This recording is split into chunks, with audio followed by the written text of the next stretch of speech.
Earlier, I worked as Assistant Director of Ministry of MSME Government of India.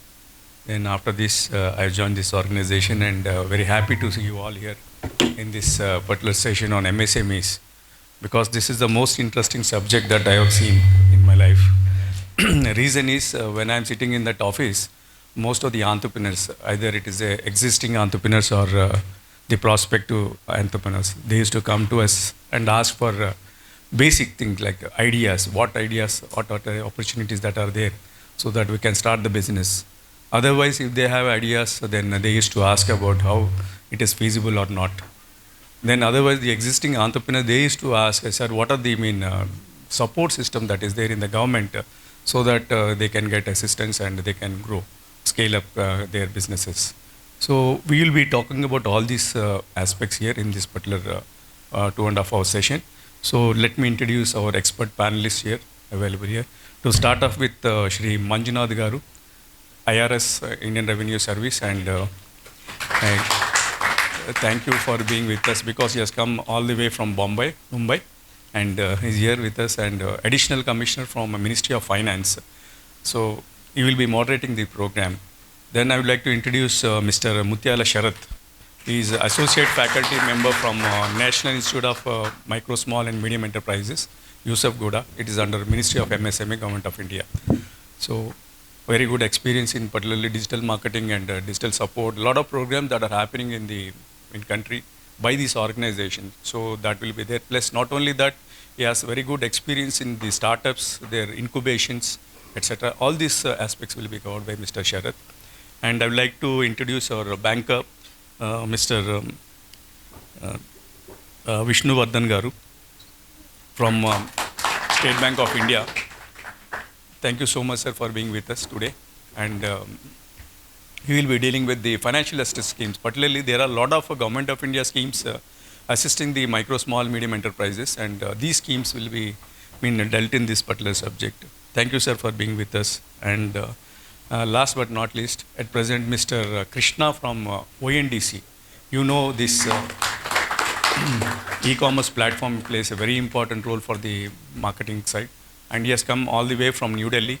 And he is the team lead and particularly from Ernst and Young Department organization. And he is the team lead from Ministry of MSME, looking after this ONDC scheme, particularly that will be helping the micro, small and medium enterprises. So he'll be talking about the advantages of the ONDC and other things. And Mr. Ravi Verma, he will be joining us anytime. He is from Government e-market because there is a lot of very big market, particularly from the government side. It's the only portal that deals with the products that the government buys always.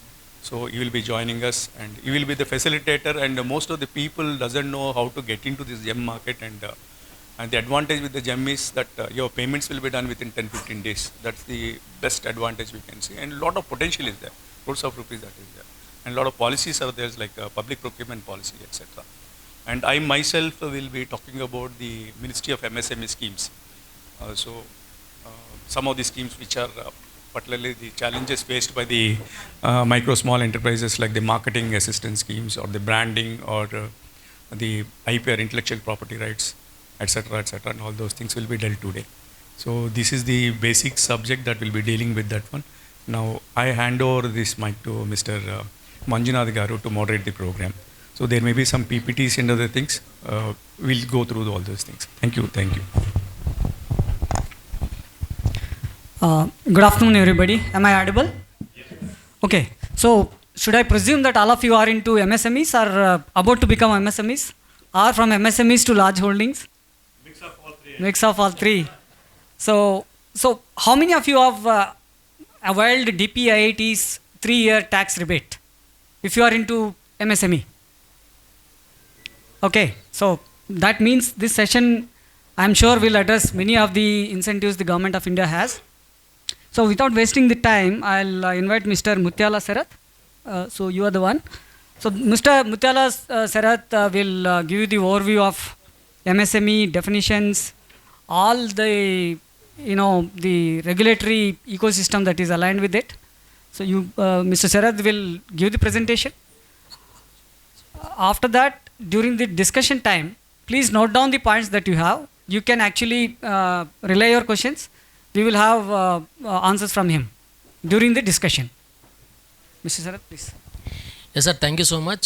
First of all, I am so privileged to be here among you all the people to discuss something very interesting on MSMEs. It's like hall is very small. I think the aspiring people are so many. I think it should be the other way. I think everyone is comfortable in Telugu, right? ఎవరైనా ఇబ్బంది పడుతున్నా ఉన్నారా? Right, okay. Yeah. So, yeah. Thank you. So first of all అందరికీ కూడా MSMEs మీద interest ఉంటుంది, ఏదో business start చేయాలి, but where to start, how to start, నేను సక్సెస్ అవుతాను లేదా, బ్యాంకులో నువ్వు చెప్తున్నారు, గవర్నమెంట్ స్కీమ్స్ చెప్తున్నారు, but we're not actually getting the hook right. అంటే ఎక్కడి నుంచి మొదలు పెట్టాలి, ఏంటి నేను వెళ్తున్న దారి కరెక్టా కాదా అనేది. So let us have a kind of self assessed road map. ఎందుకంటే ఇక్కడ నుంచి మీరు వెళ్ళిన తర్వాత every time you cannot reach out to us, we cannot based on the different time constraints and all. So before you have the discussion with all the people, you have the banker, you have the team, one person from ONDC, so you have the expert from the finance, we have the schemes from the Ministry of MSME. So I would like to set a context before you start taking the leverage of all the other four people. So before you start then any MSME start చేయడానికి first of all ఎప్పుడైనా సరే నిర్ణయాలు ఎప్పుడు కూడా భవిష్యత్తులోంచి తీసుకోవాలండి. References ఎప్పుడు మనం గతంలోంచి తీసుకుంటాం, బట్ నిర్ణయం ఈరోజు నేను ఇది చెయ్యాలి అంటే ఆ నిర్ణయం ఎప్పుడు కూడా భవిష్యత్తులోకి వెళ్ళి అక్కడ ఏం జరగబోతుంది భవిష్యత్తులో అనేది వచ్చి ఇక్కడికి వచ్చి మనం ఈరోజు నిర్ణయం తీసుకుంటేనే ఆ రోజు మనం అనుకున్నది మనం అచీవ్ చేయగలుగుతాం. అందుకే చాలా ఇంటర్వ్యూస్లో అడుగుతారు where you want to be after 10 years అనేది. So then they are seeing your way of seeing the forecasting the future. So ఎంఎస్ఎంఈలు కూడా so let us understand some very basic things. ఎప్పుడు కూడా మనం ఎంటర్ప్రైజింగ్ మోడల్లో ఇండివిజువల్గా ట్రావెల్ చేయలేం. Remember that point. ఇండివిజువల్గా అంటే మీరు ఏదో బిజినెస్ స్టార్ట్ చేసి నేను డైరెక్ట్గా కస్టమర్తో కూర్చుంటాను, కస్టమర్తోనే నేను వర్క్ చేస్తాను అనే మోడల్ ఎవరైతే వర్క్ చేస్తున్నారో you cannot survive for a longer time and you cannot scale. So you should be in an ecosystem. So ecosystem మనకి ఎలా పనిచేస్తుందంటే first of all the first stage you have to look at an opportunity. So once you have identified the opportunity then the stage 2 is a strategy. So in the stage 2, after you are building a strategy, third stage is an implementation. Once you are implementing, the fourth stage is an evaluation. ఈ 4 stagesలో మీరు paper మీద రాసుకుని మిమ్మల్ని మీరు ఒక్కొక్క స్టేజ్లో మీరు చేసే యాక్టివిటీస్ అంటూ సబ్ లిస్ట్ చేసుకోవాలి. So with in just 5 minutes I'll give the overview of this and let us continue with that. So the first thing is an kind of opportunity. You go through the India's vision for 2047 Viksit Bharat. I think every one of you heard about Viksit Bharat, right? So 2047 is around 20 to 23 years from now. So ఎప్పుడైతే మనం చూస్తున్నామో భవిష్యత్తు గురించి అక్కడ మన కంటికి కనపడుతుంది 2047కి. So what government of India would like to achieve by 2047, if government has to achieve, it can be achieved only through the enterprises, nothing else. Government policies make చేసి వాళ్ళకి సపోర్ట్ హ్యాండింగ్ ఇవ్వగలుగుతుంది తప్పితే దానికి కావాల్సిన ఫిజికల్ ఇన్ఫ్రాస్ట్రక్చర్ క్రియేట్ చేయాలన్నా, enterprising చేయాలన్నా, ఏ చేయాలన్నా సరే through enterprises only it can be achieved. So you have to understand the opportunity, how I can take. So what are the opportunities, who are marching towards that kind of goals are success. So ఇది ministry of agriculture 1 crore ఫార్మర్స్ని ఆర్గానిక్లోకి మనకి చేయాలని చెప్పారు. So that is an opportunity. Again government is looking at next 5 to 6 years organic. But ఆర్గానిక్లో challenges ఏంటి? So the kind of inputs. So if you can start an enterprise into that input business of the organic cultivation, you can be successful because government is investing in it, government is taking initiatives. So you have to find an opportunity based on the vision of the country, vision of the sectors. Renewable energy. So I can take the best example like Bondada Group. India's infrastructure physical solar గురించి మనం మాట్లాడుతున్నప్పుడు, telecommunications గురించి మాట్లాడుతున్నప్పుడు, electric vehicles గురించి మాట్లాడుతున్నప్పుడు, constructions గురించి మాట్లాడుతున్నప్పుడు ఈ 4 సెక్టర్స్ కూడా ద లార్జెస్ట్ గ్రోత్ డ్రైవర్స్ అంటే గవర్నమెంట్ కానీ జనాలు కానీ చాలా ప్యాషనేట్గా వర్క్ చేస్తున్న సెక్టర్స్ అవి 4. ఈ 4 మాత్రం ఫోకస్డ్గా వర్క్ చేస్తున్న గ్రూప్ బొండాడ గ్రూప్. మీరు వాళ్ళ గ్రోత్ స్టోరీ చూడండి, సక్సెస్ స్టోరీ చూడండి, యూ విల్ అండర్స్టాండ్. అంటే మీరు ఎప్పుడైతే గవర్నమెంట్ యొక్క విజన్కి ఎలా అయినా వర్క్ చేస్తే సక్సెస్ రేట్ గ్రాఫ్ ఎలా ఉంటుందో the best example is the Bondada group. So telecommunication పెరుగుతుంది, రేపు పొద్దున 5G 6Gలోకి వెళ్తాం. So 5G 6Gలోకి వెళ్తాం. Who has to build the infrastructure? So now Bondada Group is there. He built the entire competencies into it. he have force in the opportunity. That's thing. Second thing is strategy. Strategy involves your team, your learnings, your networking, your finance, how much money you want, అంటే ఏ సమయానికి ఎంత డబ్బు కావాలి, ఏంటి, ఎవరు బ్యాంకర్ని ఏ టైంకి approach అవ్వాలి, అసలు ముందే మనం ప్రిపేర్డ్ కావాలి. 6 నెలల తర్వాత నా డబ్బు అయిపోద్ది అంటే ఈ రోజు మొదలు పెట్టాలి, 6 నెలలు డబ్బు అయిపోయాక కాదు. So everything comes with the strategy.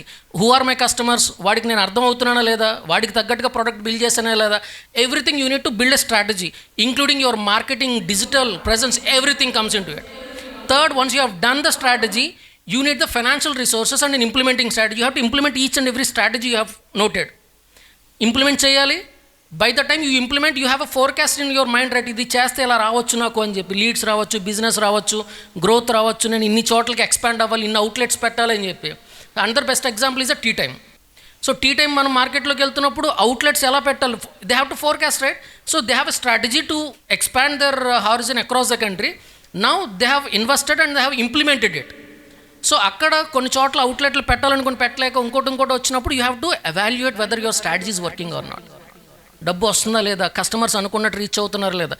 Once you have done all these kind of things on paper it a solid thing, then you will leverage the government support. If you have not done these things, you will be again clueless at every point of time. You keep on attending these kind of meetings, finding a solution, but any point of time you don't find a solution because perspective changes. We are telling in general. So you have to be specialized. నాకేం కావాలి, నాకెంత డబ్బు కావాలి, నేను ఏ సెక్టర్లో పెట్టాలి, నాకు ఇక్కడ టెక్నాలజీ దొరుకుద్దని తెలిస్తేనే ఎనీ వన్కి ఏబుల్ టు హెల్ప్ యూ. అది మీ దగ్గర క్లారిటీ లేనంత వరకు ఎంత గొప్ప గొప్ప స్కీమ్స్ గవర్నమెంట్ ఆఫ్ ఇండియా తీసుకొచ్చినా you cannot touch it. Communication తెలియాలంటే you have to understand. So bankers కూడా వాళ్ళ బిజినెస్ లైవ్లీహుడ్ ఏంటంటే బ్యాంకర్స్ ఎలా బతుకుతారు, మనకు అప్పులు ఇచ్చి వడ్డీలు తీసుకుంటేనే కదా, వేరే సోర్స్ ఏమైనా ఉందా వాళ్ళకి? మరి అలాంటిదప్పుడు మీరు వెళ్తే అంటే మీరు వాళ్ళకి వస్తే కస్టమర్స్, మీరు గేట్ దగ్గర కూడా రావద్దని చెప్తున్నారు. ఎందుకు? అరే వడ్డీ సంగతి తర్వాత అసలు రావాలి కదా, నాకు వీడు వస్తే నాకు నమ్మకం లేదు. So they don't find the trust in you because you don't have a proper vision లేదు, మీకు ప్రాపర్ స్ట్రాటజీ లేదు, ఇంప్లిమెంటేషన్ లేదు, ఎవాల్యుయేషన్ లేదు. ఏమీ లేకుండా హౌ ఐ కెన్ అష్యూర్, అసలు ₹1,00,000 కాదు, ₹1,00,00,000 కాదు, 10 కోట్లు కాదు, ఎంత పెట్టాలన్నా, but they will start investing in the people who have all these things. So అందుకని ఎంఎస్ఎంఈస్లో you have a larger potential, చాలా అద్భుతమైన పొటెన్షియల్ ఉంది. స్టార్టింగ్ ఫ్రమ్ వికసిత్ భారత్ దగ్గర నుంచి చాలా మిషన్స్ ఉన్నాయి. You start because as per the limited time నేను జస్ట్ టచ్అప్ చేస్తున్నాను. పోస్ట్ ఈవెంట్ ఏదైనా ఉంటే కూడా we'll ready to take the call into it. So ఎక్కడ కూడా మీరు లైక్ అబ్జర్వ్ చేయకుండా, ఆపర్చునిటీ ఐడెంటిఫై చేయకుండా మాత్రం దిగద్దు. ఇండియాలో ఉన్నటువంటి గ్రోత్ స్టోరీ నెక్స్ట్ చాలా హ్యూజ్. అది ఇన్ఫ్రాస్ట్రక్చర్, ఎలక్ట్రానిక్స్ కానీ, నెక్స్ట్ ఆయుష్ సెక్టర్ ఒకటి ఉంది. Ayush sector is very huge into the medicine, plantation, agritech వాళ్ళకి చాలా అద్భుతంగా ఉంటుంది. ఆయుష్ సెక్టర్లో 3,000 పైచిలకు కోట్లు ఎవ్రీ ఇయర్ వాళ్ళు బడ్జెట్ కేటాయిస్తున్నారు R&Dకి, బిజినెస్కి. మినిస్ట్రీ ఆఫ్ ఎంఎస్ఎంఈ కేటాయిస్తున్నారు, మినిస్ట్రీ ఆఫ్ డిఫెన్స్ కేటాయిస్తున్నారు. You pick one sector, you see their vision, you fit into the market, you start where you are actual do. ఇక్కడ ఏంటంటే స్టేట్ గవర్నమెంట్ పాలసీస్ చాలా పనిచేస్తాయి. ఒక్కొక్క స్టేట్లో ఒక్కొక్క సెక్టర్కి బాగా పెద్దపేట వేస్తారు. You go there, you sit with the department, you invest in that particular sector in that area and you flourish. So ఇక్కడ స్కోప్ అయితే అద్భుతంగా ఉంది, but it's all about the kind of 4 step what we have taught. So with this thank you so much for the opportunity. Will take the questions later. Thank you, Sarath Garu. So he is actually laid out the life cycle of an idea to formation, then eventually evaluation, implementation, whether taking from the government or otherwise. So he has actually identified 4 areas for you. One is Ministry of Agriculture, Renewable Energy, Telecommunication, Construction. So basis your aptitude, please pick one of those areas. Probably Sarath Garu can handhold you as you move on, embarking on that journey. Now, Mr. Ravi Verma has joined us just now. He is the GeM facilitator in the Telangana government. Welcome, Ravi Garu. Now, should I hand over mic to him or as per the chronology? Okay. So please note down whatever you have any ideas or any clarifications required on his speech, we can mull over them during the discussion time. Now, followed by Mr. Sarath's speech, we have startup MSME financial assistance schemes. Mr. Vishnuvardhan from his AGM relationship manager SBI Hyderabad. Mr. Vishnu Garu, welcome.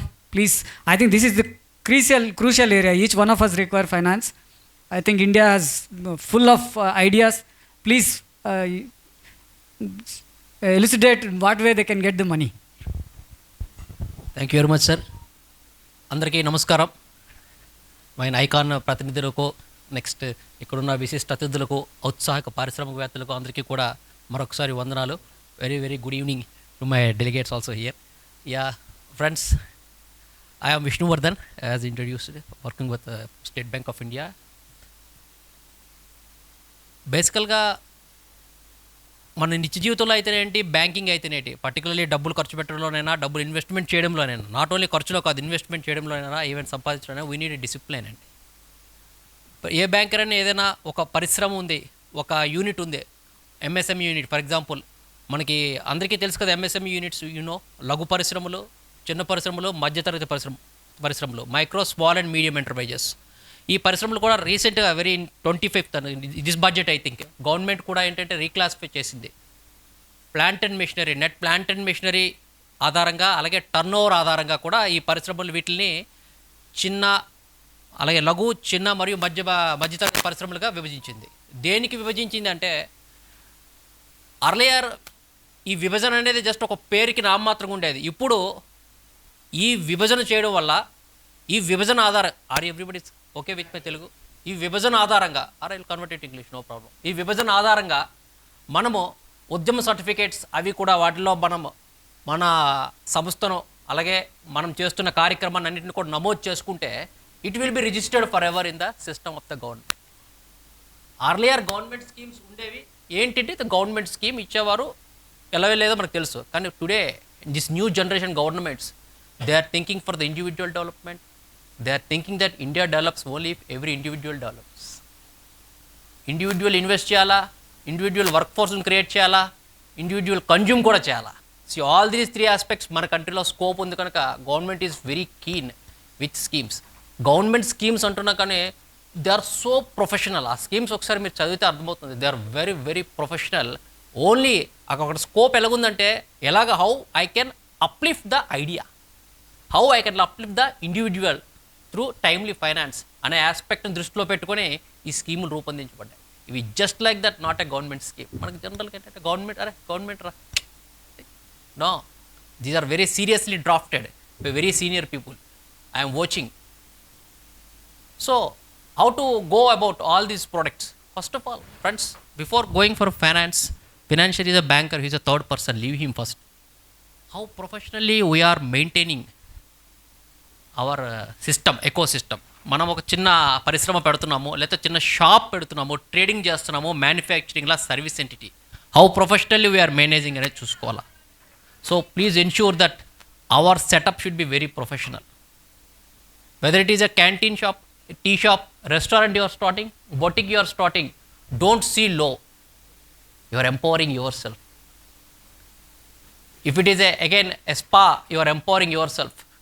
If it is some nursery garden, you are empowering yourself and many people around the ecosystem you have. Whatever the entity, manufacturing entity kavachu, ఏమైనా కావచ్చు, or you are running some fleet of vehicles, you are empowering many people. So feel professional, maintain your entity professionally. ఇక్కడ professionalism ఏంటి sir అంటే, documentation should be proper. Everything please document it, keep things formal, keep communication formal, keep things formal. Email ID you should have. You should have your business mobile contact, I mean to say. Your setup, whomever, whenever it comes, and they will, if they see, they should feel that it is professionally running. There are no casual approach at any point of time. And whatever payments you make, kindly ensure it through proper channel. ఏంటండి proper channel పేమెంట్కి? Online bank channel, simple. బ్యాంక్లో route చేస్తే tax కట్టాలి కాదు, no.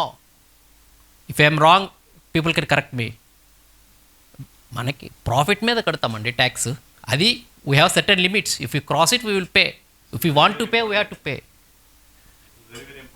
Yeah, బ్యాంక్లో route చేస్తే కాదు మనం చేసేది, బ్యాంక్లో రూట్ చేసే ఫార్మల్. రెండోది, ఇందాక మాట్లాడుకున్నప్పుడు వడ్డాది గారు చెప్పారు, సార్ ఫైనాన్షియల్ మెట్రిక్స్ ఇప్పుడు ఈ ఫైనాన్షియల్ మెట్రిక్స్ అవి చూసి ఒక్కొక్కసారి కొంతమంది అరే ఫైనాన్షియల్ మెట్రిక్స్ పూరుగున్నాయని తక్కువ డబ్బులు ఇవ్వడం, ఆర్ సమ్టైమ్స్ ఎక్కువ డబ్బులు ఇవ్వడం. ఇక్కడ రెండు విషయాలు చాలా జాగ్రత్తగా మనం ఆలోచించాలా. తక్కువ డబ్బులు మీ యూనిట్ని పాడు చేస్తాయి, ఎక్కువ డబ్బులు మిమ్మల్ని పాడు చేస్తాయి. So both are very danger. ఎక్కువ డబ్బులు ఎక్కడ పెట్టాలో తెలియదు, ఏం చేయాలి ఇంకా సార్ అయితే ఇక్కడ మాదాపూర్లో సైట్ కొనుక్కుందాం ప్రస్తుతానికి. ఇట్ గోస్ వే. అంటే మీ ఆబ్జెక్టివ్ ఏంటి? దట్స్ వాట్ మన ముత్యాల శరత్ గారు చెప్పినట్టు ఆబ్జెక్టివ్కి ఎప్పుడు you have to tune to the objective. Track మీదే ఉండాలా మీరు, మీ ఆబ్జెక్టివ్ చూడు ఉండాలా. మీ బిజినెస్లో పెట్టుబడి పెట్టాలా, బిజినెస్కి సంబంధించిన వాటి మీద పెట్టుబడి పెట్టాలా. ఇఫ్ ఇట్ ఈ surplus is there, let it remain in your bank account. Try to grow, try to expand based on the bank funds.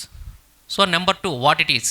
సరే సార్ మెట్రిక్స్ కాదు, ఇప్పుడు ప్రభుత్వం ఏం చెప్తుందంటే ఈ చిన్న లఘు పరిశ్రమలు ఏవి ఉన్నాయి వీటికి ఈ మెట్రిక్స్ ఆధారంగానే చేయమని నేను చెప్పట్లా. ఇప్పుడు కొత్తగా ఒక పదం వచ్చింది, క్యాష్ ఫ్లో. మన క్యాష్ ఫ్లో ఆధారంగా ఇప్పుడు ఇవ్వమంటున్నారు. ఈ మెట్రిక్స్ అవి అన్ని అందరికీ చూడడం అవసరం లేదు. ఇప్పుడు చిన్న వాటికి ఈ స్మాల్ ఆర్ టైనీ పరిశ్రమలు వీటికి కూడా మనం క్యాష్ ఫ్లో ఆధారంగా we can easily fund. That's why in order to ensure cash flow, first of all మనం ఒక సంస్థ స్టార్ట్ చేద్దాము అంటే, ఒక వ్యాపారం స్టార్ట్ చేద్దామంటే మనకి ఏముండాలి? బ్యాంక్లో కరెంట్ అకౌంట్ ఉండాలి, isn't it? So whatever you receive, whatever you pay, please route it through the bank. Sir that creates your reputation in the market, reputation in the minds of a banker. మీరు వచ్చి బ్యాంకర్కి నేను బాగా వ్యాపారం చేస్తున్నాను sir, super జరుగుతుంది sir, బాగా ఇవ్వండి.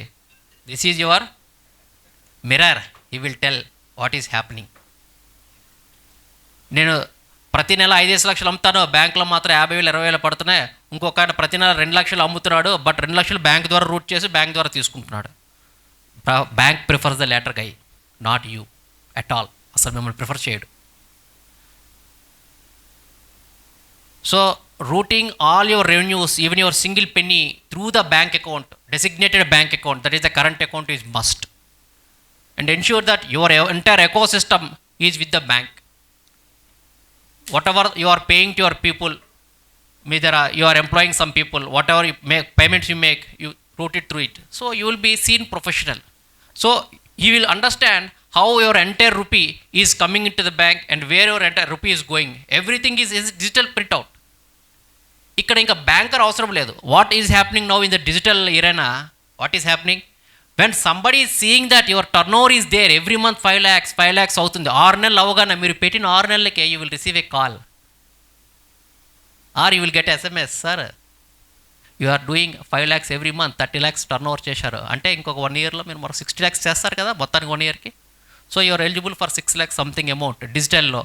Only digital documentation, no physical documentation. మీ ఇంట్లో మీ షాప్లో కుర్చీలో కాల్ మీద కాలేసి కూర్చొని నాకు కావాలి అంటే చేసుకోవచ్చు.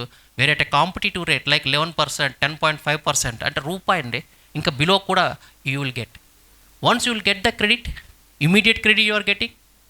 దిస్ 1 rupee క్రెడిట్ ఎక్కువ తక్కువ పక్కన పెడితే మన ట్రెడిషనల్ మెథడ్స్లో మనం తీసుకుంటాం చూడండి, మన నైబర్స్ రాలేరా, దానికన్నా తక్కువే కదా, తక్కువ కదా.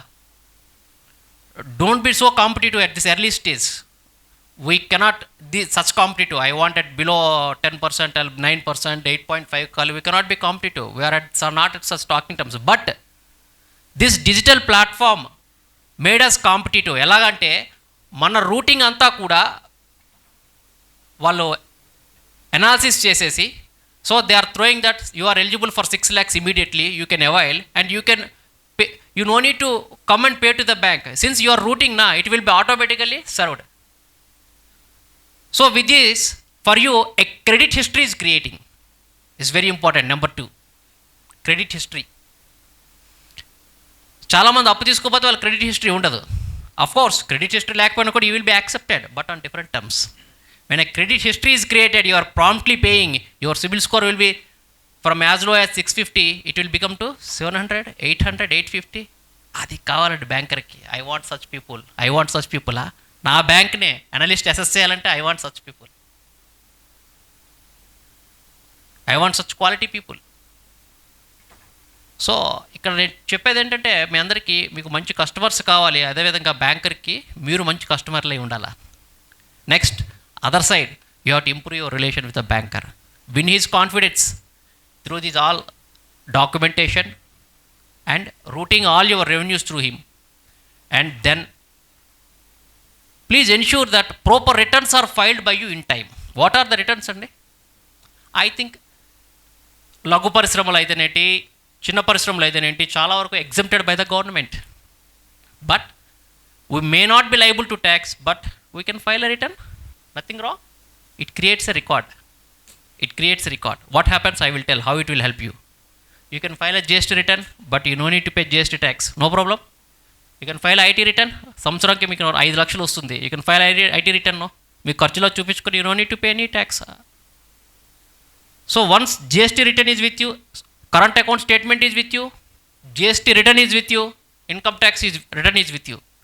ఈ మూడు ఉంటే ఏమవుతుందో తెలుసండి, 59 minutesలో you can get a bank loan. PSB loans in 59 minutes అని చెప్పేసి ఎనీబడి సీన్ ఇట్ సార్? సత్ site other than Satyanarayana garu just try చేయండి సార్. సార్ బ్యాంక్ దగ్గర వెళ్ళడం అవసరం లేదు, బ్యాంకర్ మీ దగ్గరకు వస్తాడు, అమ్మ రండి అని. ఈ రెడ్ కార్పెట్ వెల్కమ్. అందులో ఏంటి, అయ్యా నేను ఇంత సేల్స్ చేశాను, ఎలా చేసావు సేల్స్, కరెంట్ అకౌంట్ స్టేట్మెంట్ మీరు అప్లోడ్ చేశారా? Yes, it is true, everybody is routing. ఆయన 60 లక్షలు అమ్మారు, సంవత్సరంలో 1 కోటి రూపాయలు అమ్మారు. 1 కోటి రూపాయలు I'm seeing that credit summation, isn't it? దీన్ని ఎవరు చెరపలేరు కదా, ఎవరు క్రియేట్ చేయలేరు కదా. ఓకే, ఈయన ఏదో వేసేసాడండి, క్రియేట్ చేశాడు, current account statement dummy create చేశాడు అనుకుందాం. జిఎస్టీ రిటర్న్ ఫైల్ చేయరుగా, చేస్తే. సో జిఎస్టీ రిటర్న్లో మీ సేల్స్ ఎంత ఉంటుంది, ఆ 1 కోటి రూపాయలు రిఫ్లెక్ట్ అవుతుంది కదా, రైట్? నెక్స్ట్, ఎంత ప్రాఫిట్, 1 కోటి రూపాయలకి 10% ఎంత ప్రాఫిట్ వేసుకుందాం కదా అనుకుందాం. సో ఆ ప్రాఫిట్ ఐటీ రిటర్న్లో కనిపిస్తుంది కదా, రమారమి. ఐటీ రిటర్న్ కూడా ఫైల్ చేస్తున్నారు కదా, అంటే 12 months 13 months GST return, 1 month current account statement, 1 IT return upload చేస్తే చాలు. మీరు చేసి you can choose a bank. మీకు ఏ బ్యాంక్ కావాలో మీరు రైట్ రాయల్గా చూజ్ చేసుకోవచ్చు. చూజ్ చేసుకున్న తర్వాత immediately it will tell, sir you are eligible for 20 lakhs and this is collateral free loan. మీరు ఎవరికి కొలాటరల్ ఇవ్వని అవసరం లేదు. భారత ప్రభుత్వం CGTMSE పథకం కింద ఈ లోన్స్ అన్నింటిని కూడా ఇట్ ఈస్ ఇన్ష్యూరింగ్. ప్రొఫెషనల్గా ఉంటుంది. ఎలా ఉంటుంది? ప్రొఫెషనల్గా ఉంటుంది. వాళ్ళు అడుగుతారు, ఓకే ఏంటంటే మీరు నర్సరీ పెట్టారా, ఓకే ఎక్కడి నుండి కొంటారు, ఎక్కడి నుండి తెప్పిస్తున్నారని, I'm getting from 1 2 3 these the people. Okay, ఎవరు వీళ్ళంతా, బిల్స్ అన్నీ ఉంటాయి చూపిస్తారు. రిపీటెడ్ ఫామ్స్ ఉన్నాయి, రిపీటెడ్ ఫామ్స్. ఓకే, ఫీడ్బ్యాక్, నా దగ్గర నుంచి కొంటున్న కస్టమర్స్ ఉన్నారు, మంచి కస్టమర్స్ ఉన్నారు, యూ కెన్ టెల్, సార్ రండి మా కస్టమర్తో మాట్లాడండి, take a feedback, how my service is. Challenge చేయండి, టేక్ ఎ ఫీడ్బ్యాక్. మీ సంస్థలో ఏమైనా మంచి చెప్తారా, సార్ మొన్న ఇన్వెస్ట్మెంట్ బ్యాంకర్ ఉన్నారు కదా వడ్డా సజ్జనార్ గారు, ఆయన కూడా వస్తారండి మా క్లయింట్ అయినా, ఆయన కూడా కొన్నారు మాకు, ఆయన కూడా కొన్ని సజెషన్స్ ఇచ్చారు, ఇంప్లిమెంట్ చేశాం, he is also happy. Are some noted personalities వస్తారు కదండి, రారండి షాప్స్కి అప్పుడు రారా? Only thing we should keep our eyes open. వస్తారు, keep our eyes open. Petrol బంక్కి కూడా వస్తారు పెద్దవాళ్ళు, మామూలు టీ షాప్కి కూడా వస్తారు పెద్దవాళ్ళు, స్టార్ హోటల్ కూడా పెద్దవాళ్ళు వస్తారు, చిన్నవాళ్ళు వస్తారు. Keep your eyes open, understand, don't క్యాజువల్గా ఉండకండి. That is your, if you feel your sincere to your business, if you want to rise an entrepreneur, fire ఉంటే సరిపోదండి. ఆ ఫైర్ వల్ల 2 రకాలు ఉన్నాయి కదా, ఫైర్తో 2 చేయొచ్చు. సో ఒక ఫైర్ ఉంటే సరిపోదు, channelize it. Okay sir, automatically tell the banker. Banker అంటే మనలాగానండి, ఆయన ఒక ఉద్యోగం అటువైపు అంతే. He wants some better customer, simple. ఆయనకి బెటర్ కస్టమర్ వస్తే ఆయన హ్యాపీ పడుకుంటాడు. వాళ్ళు కట్టుకుంటుంటారు, ఆయనకి నేను ఇచ్చినా పర్లేదు, లోన్ ఇచ్చినా హ్యాపీగా వెళ్ళిపోతుందని ఆయన హ్యాపీగా ఉంటాడు. So you need a good banker and banker need a good customer, simple, win-win situation. Once you will get this loan, this ఈ CGTMSE కవరేజ్ అండి. CGTMSE ఉంది కనుక మామూలలో అండ్ BRE, దీన్ని BRE అంటారండి, బిజినెస్ రూల్ ఇంజన్. ఈ engine చదువుతుంటుంది అన్నమాట. ఇవన్నీ చదివి దీని మీద మీ సిబిల్ రిపోర్ట్ తీసేసి ఆటోమేటిక్గా అరే హీఈస్ ఎలిజిబుల్ అని చెప్పి మీ సిబిల్ ఆధారంగా మీకు రేట్ ఆఫ్ ఇంట్రెస్ట్ ఇస్తుంది. It can be as low as 9% also. 80 పైసలు పడిపోయింది, ఇందాక రూపాయి అనుకున్నాము, ఇప్పుడు పడిపోయింది ఇది. So the better you are, the better interest you will get. Interest వస్తుందంటే ఏం చేస్తున్నారండి, మీరు కష్టపడి బ్యాంక్కి కట్టట్లేదు, మీకు కూడా మిగిలేసుకుంటున్నారు కొంత. You can do many alternative things with that money, hard earned money. You can improve your internal accruals. ఆయన చెప్పాడు ఆయన, ఇంటర్నల్ ఎక్రూవల్స్. ఈ క్యాపిటల్ పెరుగుతున్న కొద్ది ఇంకా మీ పర్పస్ పెరుగుతుంది, ఎక్స్పాండ్ చేసుకోవచ్చు. మీ క్యాపిటల్ ఎక్కువ ఉంటే టర్మ్ లోన్ ఈజీగా వస్తుంది. టర్మ్ లోన్ వస్తే ఇంకో కొత్త మెషిన్, బిజినెస్ బాగుంది, కొత్త మెషిన్ కొనుక్కుంటారు, ఇంకో యాడ్ ఆన్ చేస్తారు, ఒక బ్రాంచ్ పెడతారు, రాఘవేంద్ర టిఫిన్స్ ఎక్కడెక్కడ ఉందండి? ఎక్కడ పెడితే అక్కడే ఉంది. చూసారా రాఘవేంద్ర టిఫిన్స్? నేను ఆశ్చర్యపోయాను. నేను ఇది ఇక్కడ ఉంది అనుకున్నా. నేను ఇలా ట్రాన్స్ఫర్ అయిన తర్వాత ఇలా చుట్టూ తిరుగుతుంటే ఎక్కడ పడితే అక్కడ అదే ఉంది shop. Maybe a franchise or whatever it is. It's a sign of again a reputation. We have seen much more such firms across Hyderabad. Pista House. అదొక franchise they have everywhere, shops everywhere. అమ్మా ఏంటమ్మా? C నవ్వు కూర్చో, తర్వాత ఒకసారి నువ్వు కష్టపడిన తర్వాత కూర్చొని డబ్బులు వస్తుంటాయి నీ దగ్గరికి. Once you start earning money, money keep earning for you. That the principle of money. So that's how you will get a collateral అనేది లేదు కదండి. ఇక్కడ కనిపించింది, ఎక్కడ కొలాటరల్ ఏమి లేదు. ఓన్లీ థింగ్ ఎక్కడ మన ఎక్కడంతా ఎంతవరకు ఏం మాట్లాడుకున్నా మన డిసిప్లినే కనిపిస్తుంది. So the more discipline you are, things కొద్దిగా పేషెన్స్ చూపించాలా, things happen themselves. You to rely on the banking. Official channels ఏమున్నాయో please use the official channels. ఈ రోజుల్లో అన్అఫీషియల్ ఛానల్ చేయడానికి అవకాశం చాలా చాలా తక్కువ. ఆయన ఉందా సార్? అవకాశం చాలా తక్కువ అన్అఫీషియల్ ఛానల్ చేయడానికి. So we have to rely on official channels only. Ensure all timely returns in time. Okay madam? So this is how you will get simple. A loan అయినా, తర్వాత లోన్స్ వేరే పక్క పెడదాం. ఆయన అన్నట్టు ఎవరు మానిటర్ చేస్తున్నారంటే గవర్నమెంట్ లోన్స్ మనం ఏమి ఇచ్చినా కూడా జన్సమత్ పోర్టల్ అని ఒక పోర్టల్ ఉంటుందండి. ఆ పోర్టల్ అప్డేట్ చేయాలి. అది మోడీ గారు కోర్ బ్యాంకింగ్ ఆయన చూసుకుంటాడు. అందులో ఎవరు ఎలా చేస్తారు, ఇస్తున్నారా లేదా డైలీ చేస్తారు. ముద్రా లోన్స్ ఎన్ని ఇచ్చారండి? మన ముద్రా పండగ అయింది తెలుసా అందరికీ? లేదా చలా ముద్రా లోన్స్కి పండగ అయిందా? 1.88 trillion rupees of loans has given under Mudra. 1,88,000 కోట్ల loans is given by banks under the direction of Government of India. So utilize this opportunity. Things are happening. Only ensure that you are in that happening place. And Mudra loans కావాలని డైరెక్ట్గా you can refer Jansamarth portal. Mudra అనే scheme again it's a prestigious flagship product of the Government of India. Every bankers accepted. Again it is covered under CGTMSC. 20 lakhs వరకు మీరు తీసుకోవచ్చు. Only simple thing I told na, you should have turnover and your turnover should be seen in the bank's books. Third one, sometimes sir banker projections అడుగుతున్నారు sir, balance sheet P&L అడుగుతున్నారు sir, ఇవన్నీ ఎక్కడ దొరుకుతాయి అంటే ఇప్పుడు నెట్లో గూగుల్లో అన్నీ దొరికేస్తున్నాయండి. గూగుల్ అన్నీ దొరికేస్తున్నాయి. So try to prepare for your self. Okay, you can refer to auditor, no doubt. Sometimes అది ఖర్చు అనుకుంటే, భారం అనుకుంటే యూ కెన్ ట్రై ఇన్ గూగుల్లో యూ కెన్ ట్రై ఇట్. బోల్డ్ ఉన్నాయి, చాట్ జీపీటీ అలా చాలా ఉన్నాయి. అండ్ బ్యాలెన్స్ ప్రాథమికంగా ఇవన్నీ నేర్చుకోవడానికి కూడా క్లాసెస్ ఉంటాయి యూట్యూబ్లో. బ్యాలెన్స్ షీట్ అంటే ఏమండి? ప్రాఫిట్ అండ్ లాస్ అంటే సంవత్సరం అంతా మీరు చేసేదంతా అందులో చూపిస్తారు. ఎంత అమ్మారు, ఏంటి ఖర్చులు రకాలు ఉంటాయి కదా, ఆ రకాలు పెడతారు. బిల్స్ తీసుకుంటారు కదా, మీరే రాయొచ్చు ఖర్చులు ఏంటి రకాలు. రా మెటీరియల్, అలాగే సర్వీసెస్ చేసినందుకు స్టాఫ్కి శాలరీస్, మీకు ఖర్చులు, రెంటు, అవి అయిపోయిన తర్వాత లాభం, ట్యాక్స్ అని కడితే ట్యాక్స్, నికరంగా మీకు మిగిలేది. ఇది తీసుకొచ్చి మిగిలిందని బ్యాలెన్స్ షీట్లో కలుపుతారు. బ్యాలెన్స్ షీట్ అంటే ఏంటంటే ఆ రోజుకి మిగిలిపోయినాయి మంత్ అండ్ ఆ పాయింట్ ఆఫ్ టైంలో 31st మార్చ్కి ఏమేమి ఉన్నాయో, ఆస్తులు, అప్పులు, assets, liabilities. Majority I think మీరందరూ కూడా ఈ స్థాయిలో స్మాల్, అలాగే ఈ మైక్రో ఎంటర్ప్రైజెస్ స్థాయిలో అందరూ కూడా ప్రొప్రైటరీ ఫర్మ్స్ అయి ఉంటాయి. ప్రొప్రైటరీ ఫర్మ్స్కి simple, it is very simple. Proprietary ఫర్మ్కి ఎటువంటి డాక్యుమెంటేషన్ ఇంకేం ఉండదు. You will create Udyam certificate for your self. Okay, ప్రొప్రైటర్షిప్కి అంటే ప్రొప్రైటర్షిప్ అంటే నాన్ పర్సనల్ కింద ట్రీట్ చేయాలి. మీ పర్సనల్ పాన్ నెంబర్ దానికి వాడద్దు. Please don't use your personal PAN number. Personal అంటే మీ పర్సనల్గా మీరు ఎన్నో లావాదేవీలు చేసుకుంటారు.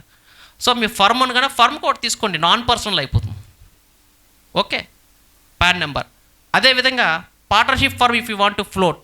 పార్ట్నర్షిప్ ఫర్మ్ జనరల్గా మీరు మీ హస్బెండ్, మీ స్పౌస్తోనో, లేకపోతే పిల్లలతోనో, నాన్నతోనో, అమ్మతోనో, ఎవరితోనో partnership firm you can float. ఈ పార్ట్నర్షిప్ ఫర్మ్ ఫ్లోట్ చేసినప్పుడు again you have to take everything based on the partnership name. అయితే పార్ట్నర్షిప్ ఫర్మ్ చేసినప్పుడు ఒక జాగ్రత్త ఏంటంటే, ఫర్మ్ని we have to document it. Oral partnership కూడా ఉంటుంది, రిటర్న్ పార్ట్నర్షిప్. బట్ బిజినెస్లో please ensure written partnership. Create document. నేను ఎంత పెడతాను, వీని ఎంత పెడతారు మూలధనం, దట్ ఈస్ క్యాపిటల్. ప్రాఫిట్లో ఆయన షేర్ అంతా ఈయన షేర్ అంతా ఎలా పంచుకుంటాం పెట్టిన తర్వాత రిజిస్టర్ చేయాలా వద్దా?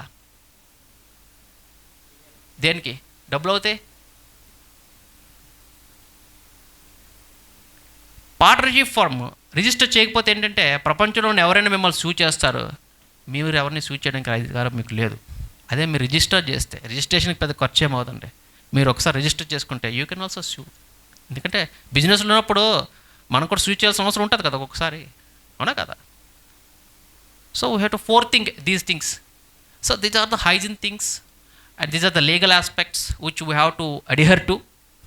ఎందుకంటే ఈరోజు బిజినెస్ స్టార్ట్ చేసామంటే it is for the longevity. మీరు జస్ట్ థింక్ చేయండి, ఈ బిజినెస్ నేను నా పిల్లలకి ఇవ్వాలి, అందజేయాలా, ఆ విధంగా గ్రో చేయాలని చెప్పేసి if you think definitely to extent అందరూ ఎదగాలని కోరుకుంటున్నాం, but definitely we can settle well by starting these ideas and converting these ideas in to action. And ఈ ఆస్పెక్ట్లో I'm definitely seriously sincerely I'm watching that bankers also very much proactive and they want to take the initiative to finance all such entities only if you provide all these basic things to them. వాళ్ళ యొక్క belief సిస్టమ్ని కూడా మీరు చూడగనాల, దానికి documentation is very much important, right? And I'm ready for questions also. So this thank you very much. So I think it is all encompassing. I don't need to summarize it. What he's saying to us is that we need to score 85%. We don't even target, our kids don't have that target. So 85% is the target that we have to have. That is 850 CIBIL and choose a banker. For that, probably first step could be, once you exit from this session, please start a bank account. It's free. Then apply for PAN. Then later on you can go for registrations. So once you start these three, I'm sure rest of them will fall in place. Just to add to them, to the last year Government of India has waived first three consecutive years turnover, irrespective of your turnover, is exempted from tax. So know about, I mean, there's no place for misconception here. So even if you do 50 crore turnover, it will be zero tax. So please be fearless, go ahead. Now next session we have is from Sri Krishna. He is from Ernst & Young. He is going to talk about ONDC, e-commerce platforms. Hi, good afternoon and welcome everyone. So ONDC is a bit of a complex topic, so I requested to give a presentation. It was launched in June of 2024 called the Trade Enablement and Marketing Scheme. So this highlights and gives incentives to MSME buyers for onboarding onto the ONDC network. So before I launch into the team initiative, I just wanted to ask how many of you are familiar with the concept of ONDC? Okay, so I'd say around 25%. That's fine. So I'll take you through the concept of ONDC, what are network participants, and to kind of demystify what the government's initiatives are towards e-commerce, and then I'll explain about the team initiative and how benefits can be taken from MSMEs today. Please. So I want to start by saying the e-commerce penetration in India. Thank you. Yeah. So India as a country, see, as we know, we live in metros, we live in Hyderabad, I live in Delhi. Blinkit order will come to your house within 6 minutes to 8 minutes, maybe 10 minutes. Maybe Delhi, Mumbai, Hyderabad, Chennai, such is the case. But there will come a time when there will be tier 2, tier 3 cities as well, where this kind of e-commerce penetration will happen. I mean, it's inevitable. If you look at our neighboring countries, look at China, Indonesia, Thailand, any of the Southeast Asian countries, e-commerce penetration stands at between 20 to 25%. On the other hand, India is sitting at 2 to 3% currently. So what I mean to say here is the scope for growth in e-commerce is immense. And after Jio and the internet penetration in India, which we have seen in the past few years, that is going to further fuel e-commerce adoptability by the masses as a whole. So, So Now, before I launch into what ONDC is, just as an understanding of e-commerce, when I say e-commerce, what is the first thing that comes to mind? Let's say an e-commerce platform. Maybe we can say Amazon, Flipkart. If we are looking at purchasing a pen, purchasing any of the products we see here. If we think in terms of mobility, we want to book a cab. What do you think? You think Ola, Uber. You want to order a burger, we'll think Swiggy, Zomato, something like that. All of these are e-commerce use cases end of the day. You want to make a payment, think of Paytm, GPay. End of the day, anything, any product or service that you can purchase either from a website, from a mobile app, from any portal, comes under the ambit of e-commerce. So now let us take any one of these platforms. Let us say Amazon. So how does the ecosystem of Amazon work? So to purchase a product on Amazon, as the customer, you need to have the Amazon app on your phone. So you'll open the Amazon app, you want to purchase a pen. So you'll see 100 different sellers, then you identify which kind of pen, what is your price range you're looking at, what is the durability, etc. Then you can narrow down. So let us say there are 100 sellers, then you choose one out of those 100. Now the seller also has to be part of the Amazon ecosystem, and this entire order is fulfilled by Amazon. By fulfilled, I mean the delivery is also done by Amazon. If you have any complaints, if your product hasn't reached, its damaged product has come, then you complain to Amazon. So Amazon will take care of returns, refunds, etc. So what we are seeing here is there is a platform-centric approach. So every member of this ecosystem needs to be part of this ecosystem. As the buyer, we have to have the Amazon app on our phone. The seller will have a seller dashboard which is provided by Amazon.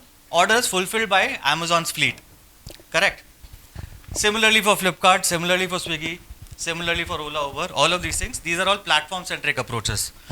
So, which is why we came up with the concept of ONDC, which wants to move away from the platform-centric approach into a network-centric approach. What is a network-centric approach is? Okay, so before that, these are some of the issues that are faced because of platform-centric approach. There's limited choices for sellers to be online. So, in the sense, if you want to, like, let us say, sell a burger, then you have only two major options, like Swiggy and Zomato. Inability for retailers and merchants to set their own terms and conditions. I'll explain all of these concepts now. Discoverability issue for buyers and sellers. And for most players, these barriers to stitching the value chain are insurmountable. Now, how does ONDC kind of tackle these issues? Now, let us think of what is UPI. UPI is nothing but a set of network protocols which allows you to send money from your ICICI bank account through your Paytm app to my GPay app and onwards to my HDFC bank account.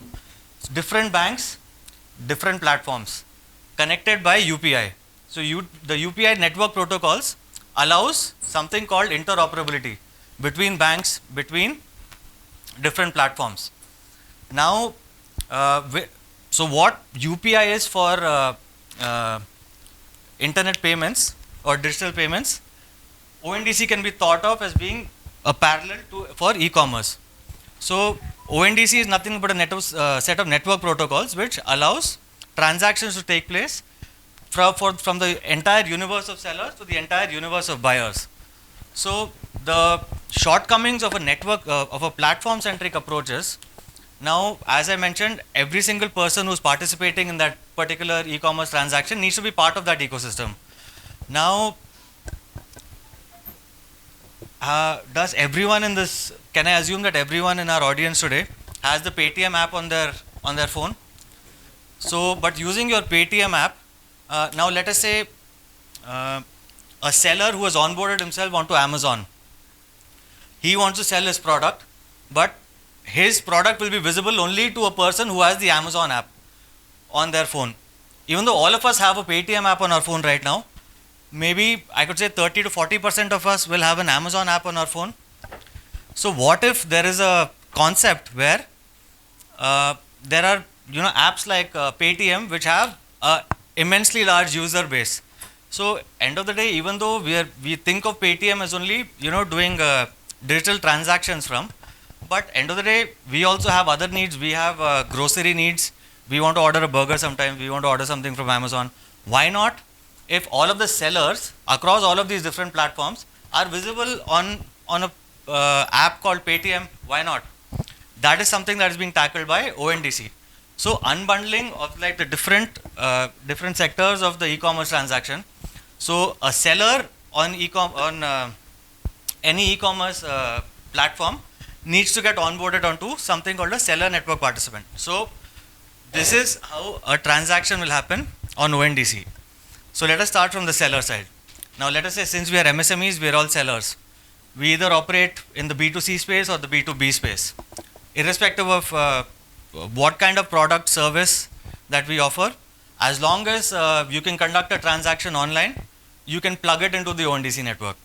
So let us say you're an MSME seller.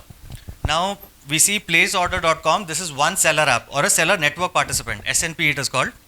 So there will be currently I think we have around 100 plus SNPs that are live on the network.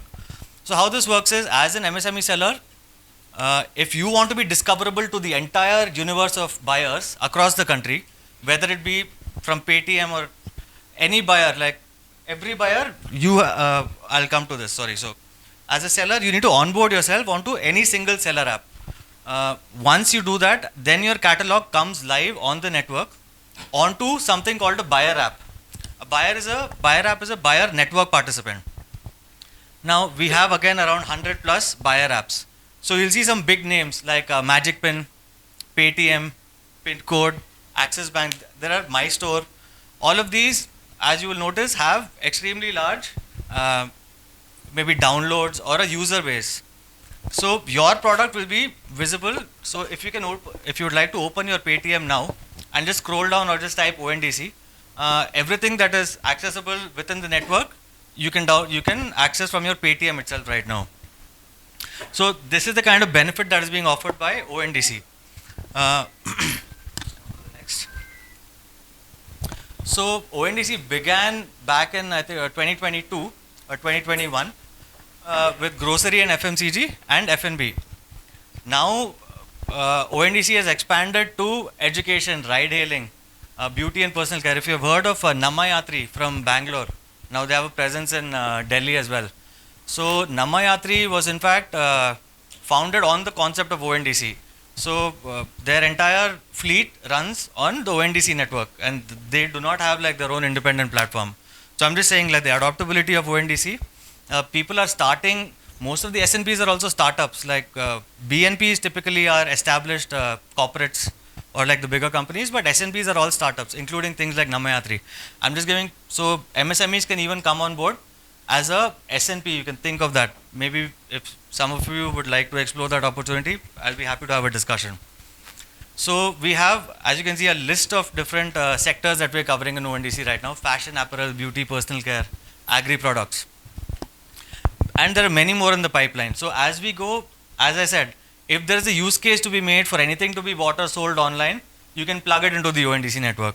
So literally anything that you can think of that can be done online, it can be plugged into the network. So some of the prominent, I apologize, this is a slightly old slide. We have some even bigger names now. So some of the, on the seller side, as we're seeing, AirPay, Nivea, and the buyer side, we have Digit, Paytm, as we saw in the previous. So we have over 17,000 network participants which are in the pipeline right now. So you'll have to register yourself with ONDC. Then there's like a maybe 1 to 2 month process where you are tested across like different metrics before you come online.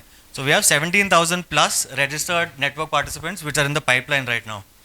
So I mean, as the days go on, we're going to see large scale adoption.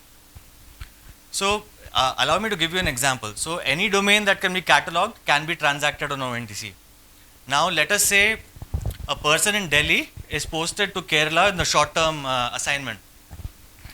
So I'm a person from Delhi. I'm going to Kerala. I don't speak the language. I mean, I'm based out of Delhi, so I will need to start from scratch over there. What will I need? I'll need, okay, first of all, a suitcase. Then I'll need a flight ticket. I want to, get a service apartment over there from Airbnb or something like that. And maybe I'll need a basic Malayalam language course.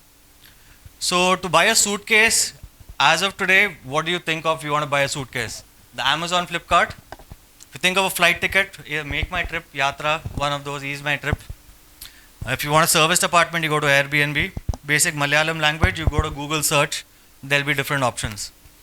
So you have 4 different checkouts in 4 different platforms. Four times the effort, and 4 times you have to, discoverability, all of those things you have to go to. On the ONDC network, what you do is you open any single buyer app, let's say Paytm. Open your Paytm, add a suitcase to cart, add a flight ticket from Delhi to Kochi, add a serviced apartment, add a 10-lesson introductory course, and one-time checkout, and it is fulfilled by 4 different players. So all of the 4 sellers will fulfill your order separately. So that is the way that ONDC tries to solve for real-world issues for now.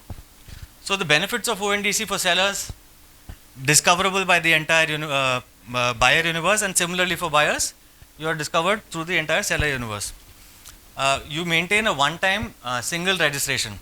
So I'm not sure how many of us are onboarded on any e-commerce platform currently, but how it works is, let us say you have you're a registered seller on Amazon.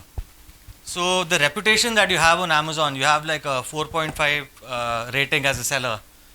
When you start your if you want to now move on to Flipkart as well, you do not carry your reputation with yourself. Let's say 10 years of work that you put in, branding yourself as a reputed seller, that reputation remains on a particular platform. But on ONDC, the reputation that you have on any single seller network participant, even if you want to skip to another, you carry your reputation with you.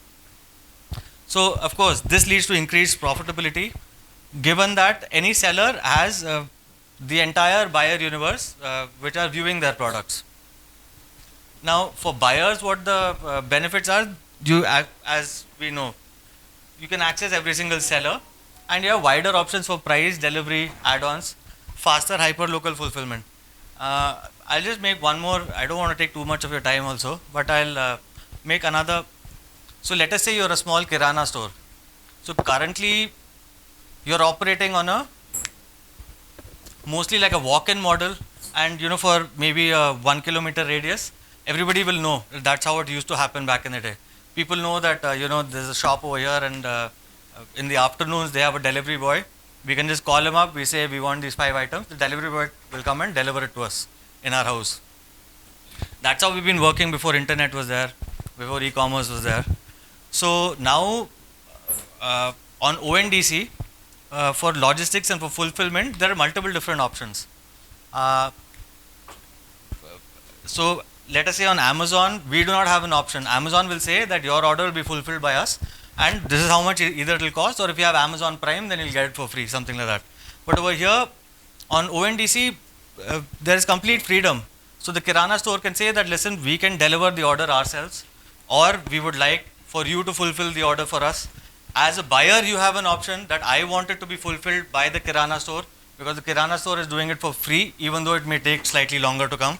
I want it faster, I'm ready to pay 50 rupees extra. So kindly, on ONDC you have this option. I am willing to pay 100 rupees extra, but I want the order within 10 minutes. So if you enter that option, then you will be matched with a fulfillment partner who will fulfill your order. So there are multiple different fulfillment options as well. Logistics is the third key within the ONDC ecosystem. One is the seller side, buyer side, and logistics. Okay. So we have 6.55 plus lakh sellers across different seller network participants. 4.6 crore products, that is SKU stock keeping units across the network, and we're live in 610 cities across the country today. This number is, all of these numbers are going to grow rapidly. Year on year growth is going to be crazy. Now that I've tried to kind of explain the concept of ONDC, let's move on to what the MSME team initiative is. So team is the trade enablement and marketing initiative which was taken up by the Ministry of MSME. So this is central government scheme with a layout of 277 crores.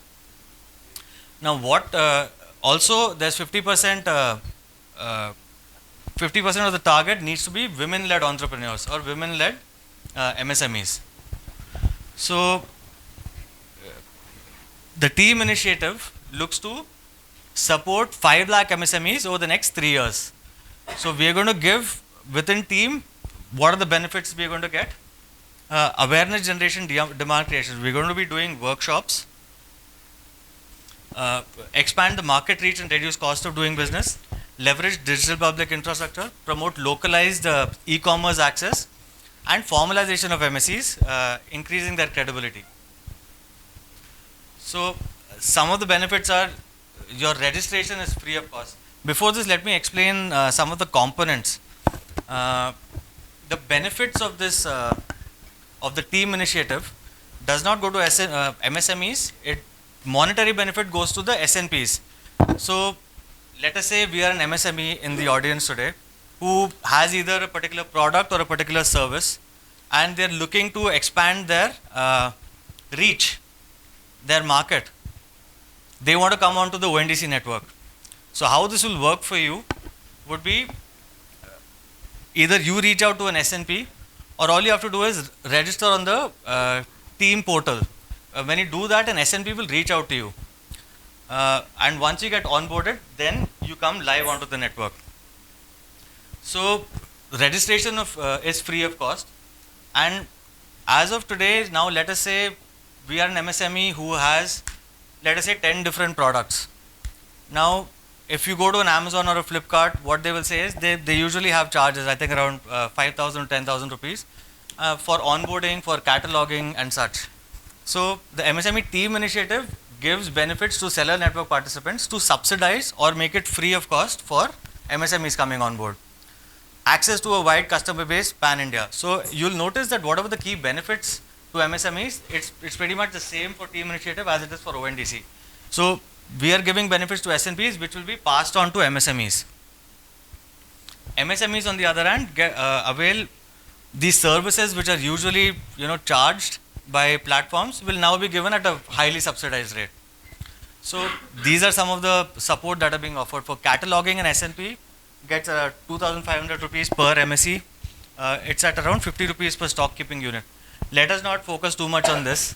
I'll just give some basics right now on what ONDC is and what kind of benefits you can get as MSMEs right now. These benefits will largely go to SNPs. So unfortunately, I have an evening flight to catch and I'll be leaving after the session. So if you have any questions, please do ask me. Also, I'll leave my number with the organizers if somebody wants to get in touch with me. Just informing you. Only Udyam registration, that is all you need. 10 minutes. There's nothing more than that.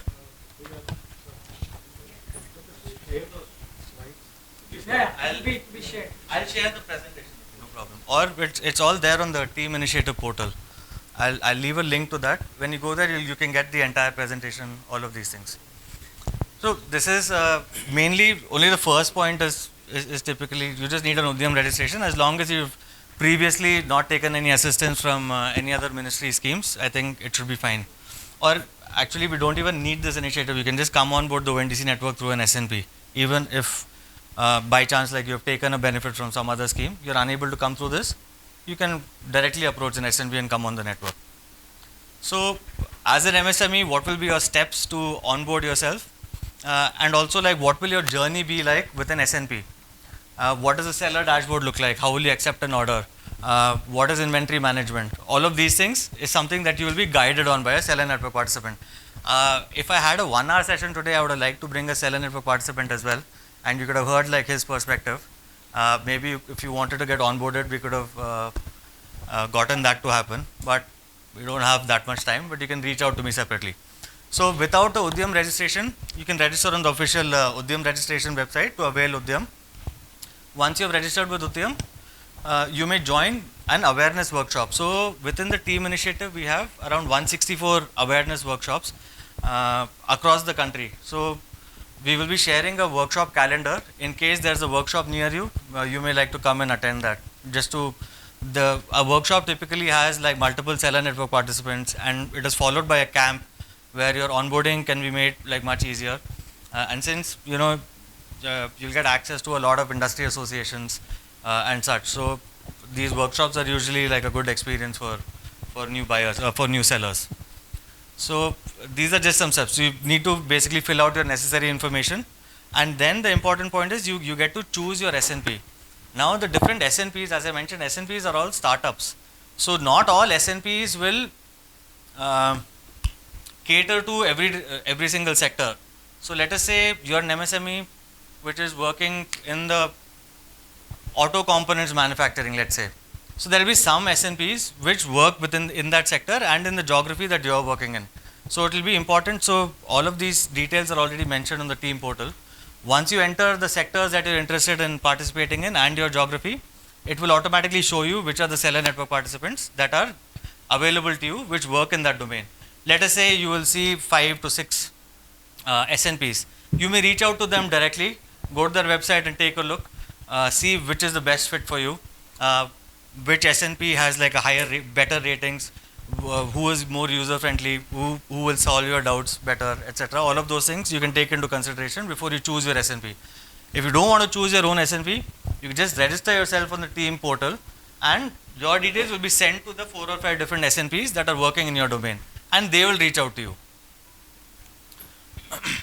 Once that is done, then you will get all of these different benefits from the SNP: order fulfillment, operation support, logistics support, training, capacity building, contract management. I'm not sure how many of us are B2B MSMEs right now.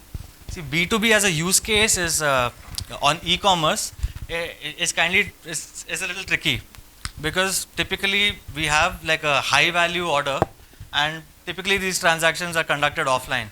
But we have some very innovative network participants on ONDC which are trying to solve for the B2B use case as well. So if you are in yeah. It is. So B2B went live last year. We have around 3-4 network participants. I'll put you in touch with some of them. How will the benefits be transferred means? So there is a provision and typically in B2B portals where there's a provision for what to call it, like a conversation to take place between buyer and seller, and negotiations can also happen on the portal itself. Once you come to an agreement, you may go ahead and go ahead with the transaction on the portal itself.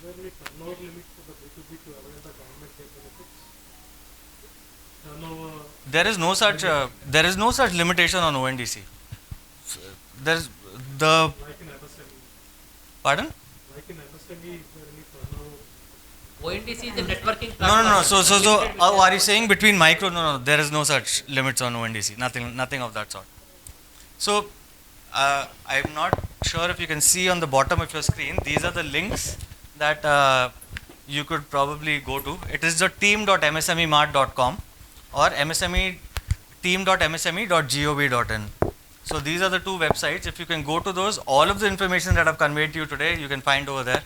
You can see the guidelines, the SOPs, and there are some 3 wonderful videos over there. If I had a longer session, I'd have played those.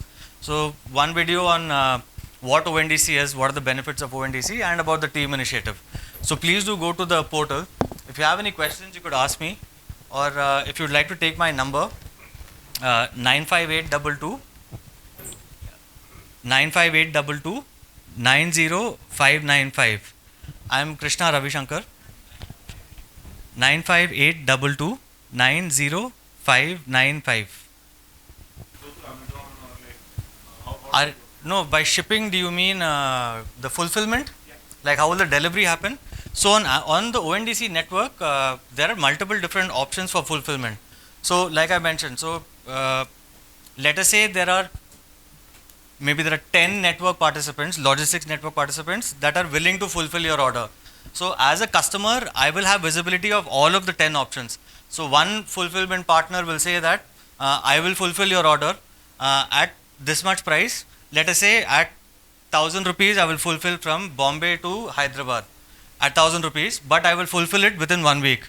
Another will say I will charge you 1,500, but I'll fulfill it by tomorrow. And a third one will say that I will fulfill it in 1 month, but I'll charge you only 500.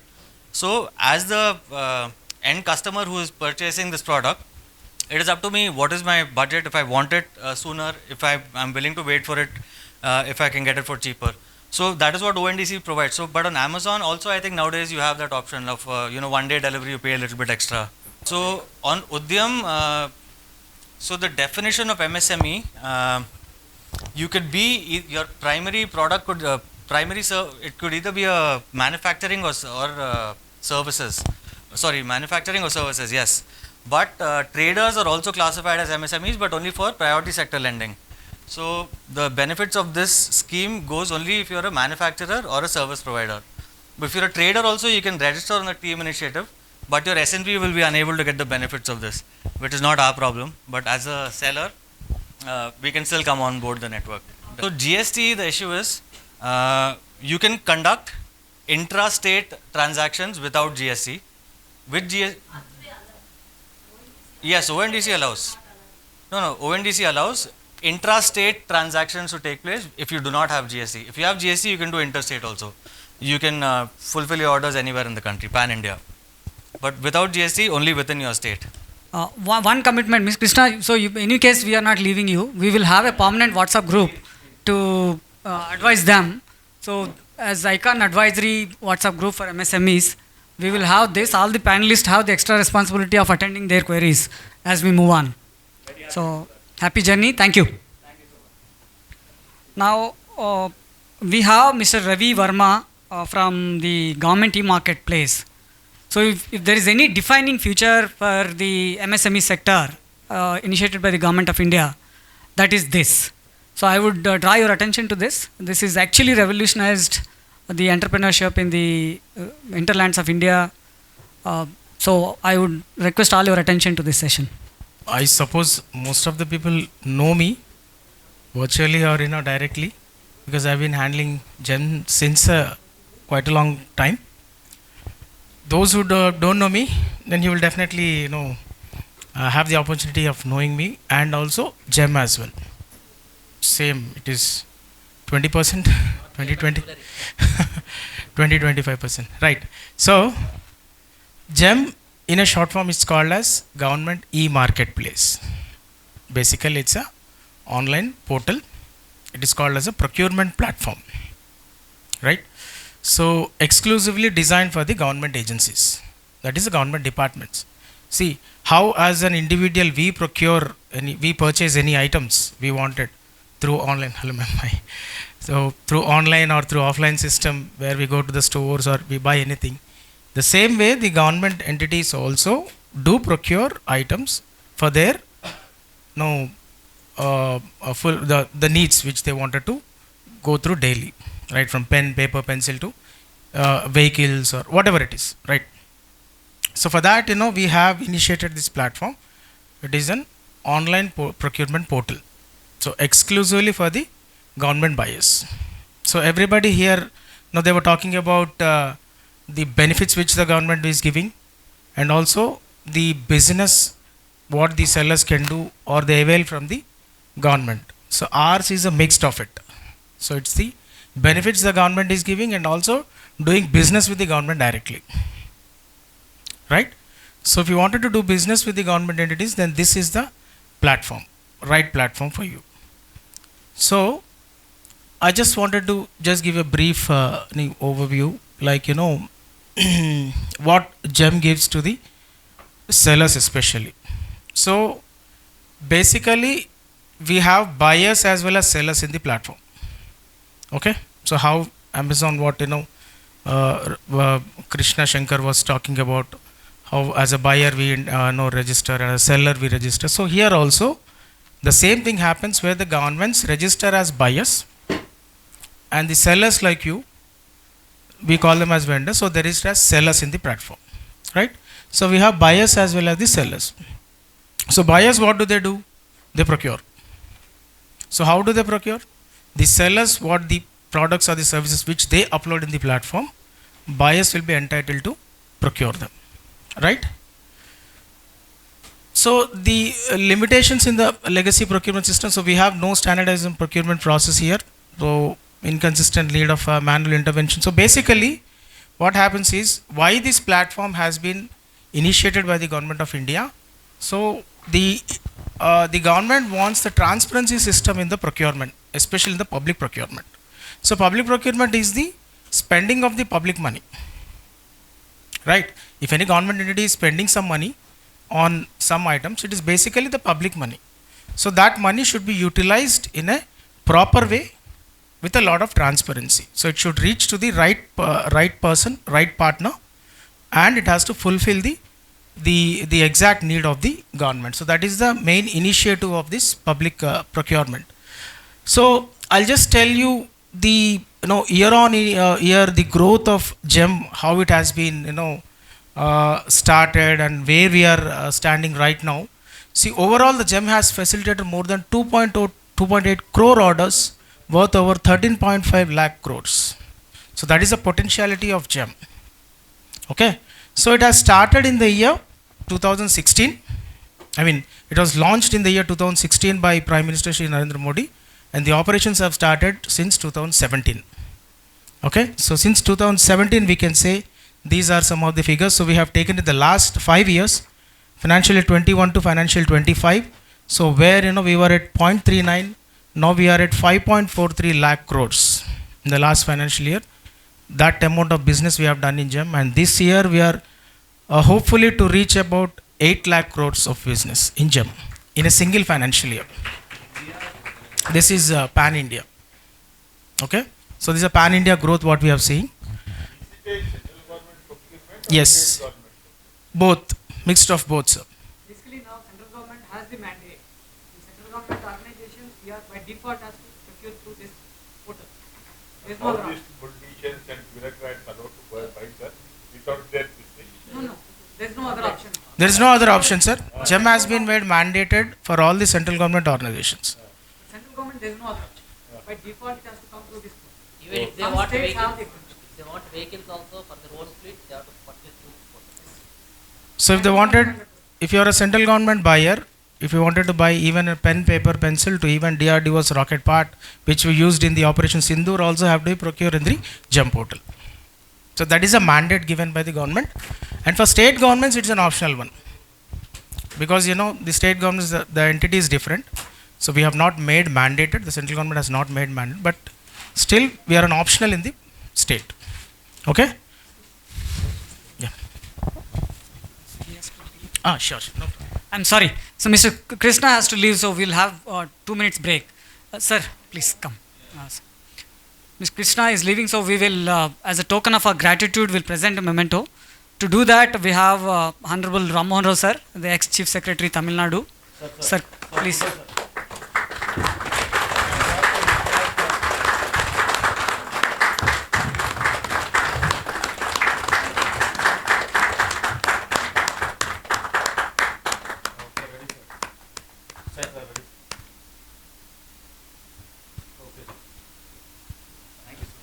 So we have created 11,000 product categories in which we have 23 lakh sellers who are already registered in the portal and they have uploaded their products in the portal. And we also have 333 services also. So this is basically for goods and service procurement, not for the works orders like construction of roads or any other bridges or anything. Soon that also will be implemented by end of this financial year. Okay, so this is some of the business overview of Telangana. What Telangana has done in GeM. So we have started from financial year 17. So we did 8 crores of business initially, then 22. Then in financial year 19, we reached to 472 crores. That was a one-time order where, we have done 400 crores of procurement for all the government vehicles. All the police vehicles you see on the roads and all the official vehicles that have been procured through the portal. And then substantially 49, 80, 104, 329, then 763. Okay, until financial 24. There was a dip in financial year 25 due to some technical issues which has happened, okay, in the portal. So that used to be actually, that was supposed to reach above 800, but there was a dip in it. Now, we will definitely cross 1,000 crores this financial year. That is our commitment. So this is a little bit of growth what we have, the business which we have done from Telangana. Now the highlights which we see, okay, so since inception 2.45 lakh crores with more than 95 lakh orders have been initiated to the portal. Then state vertical of GeM on GeM has grown at a compound annual growth rate of 50% in the last 5 years. So if you take, though it is a mandated to the central government agencies, but still even from the state government entities, we have seen 50% of the growth. So even state governments are utilizing this portal. Then the state of Telangana has placed most of this order through the bid process, that is, through the tendering system. So usually in the government process, there will be a tendering system in the portal. So 75% of the orders have been placed through tendering system, and nearly all of the order value is being contributed by products. So most of the buyers are utilizing this portal for products purchase, but still even we have services also. So services we are again pitching them to utilize it. Then Telangana's MSME share in overall procurement stands at 46% by value of 935 crores. Okay, so Telangana MSMEs have contributed almost about 935 crores, which is 46% of the total overall GMV. Okay, so our MSME sellers are also being benefited by this portal, we can see. So these are some of the top procurement departments in the state. Like we have home department, which is procuring a lot. Then civil supplies department, then health, medical and family welfare, social welfare, energy department, women development department. So these are some of the top 10 departments which we have taken out, which are procuring in the Telangana government. Then these are some of the top 10 product categories which have been utilized or procured in the state. Like utility vehicle stands first. Then we have second-hand empty gunny bags, which are being procured by the state civil supplies corporation, okay, for paddies and all these things.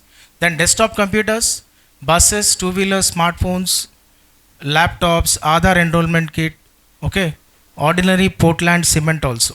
So you can see all the items are are of a different nature.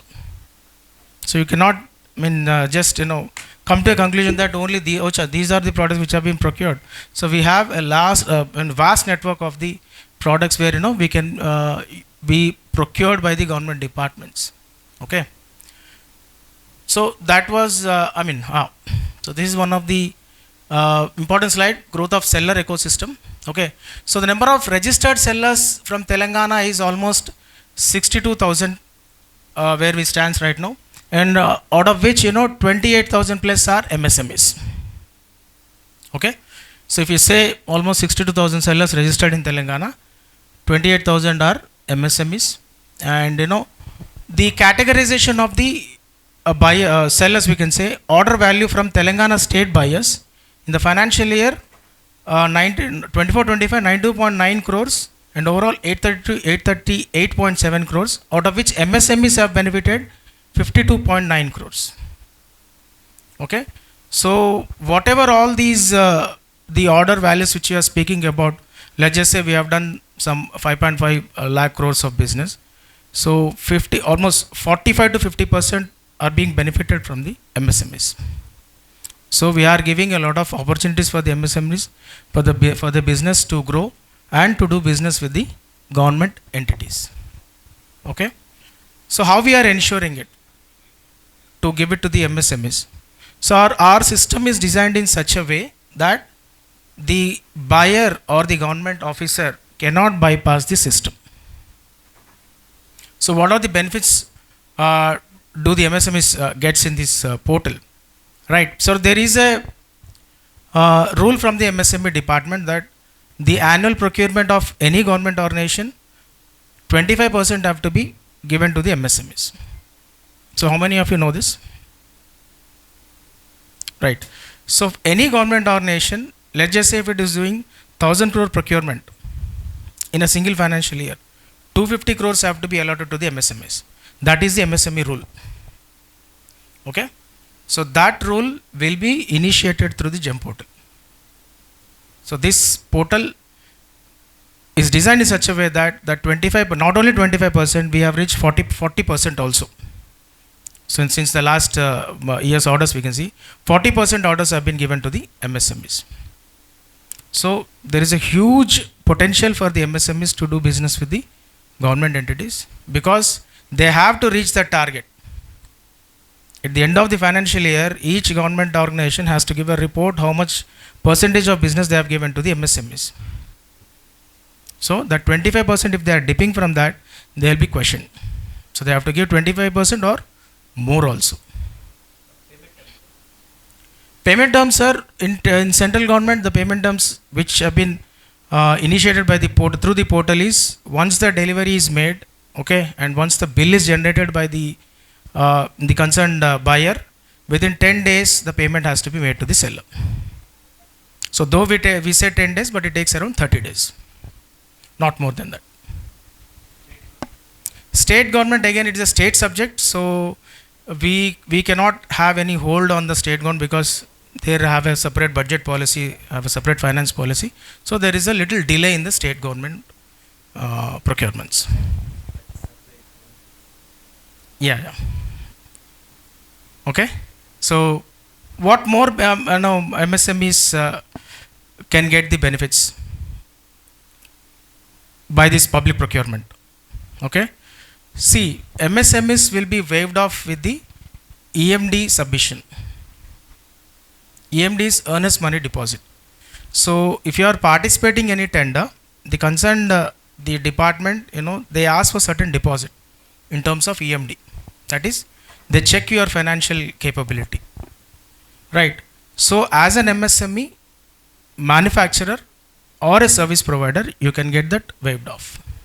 So you need not pay that EMD.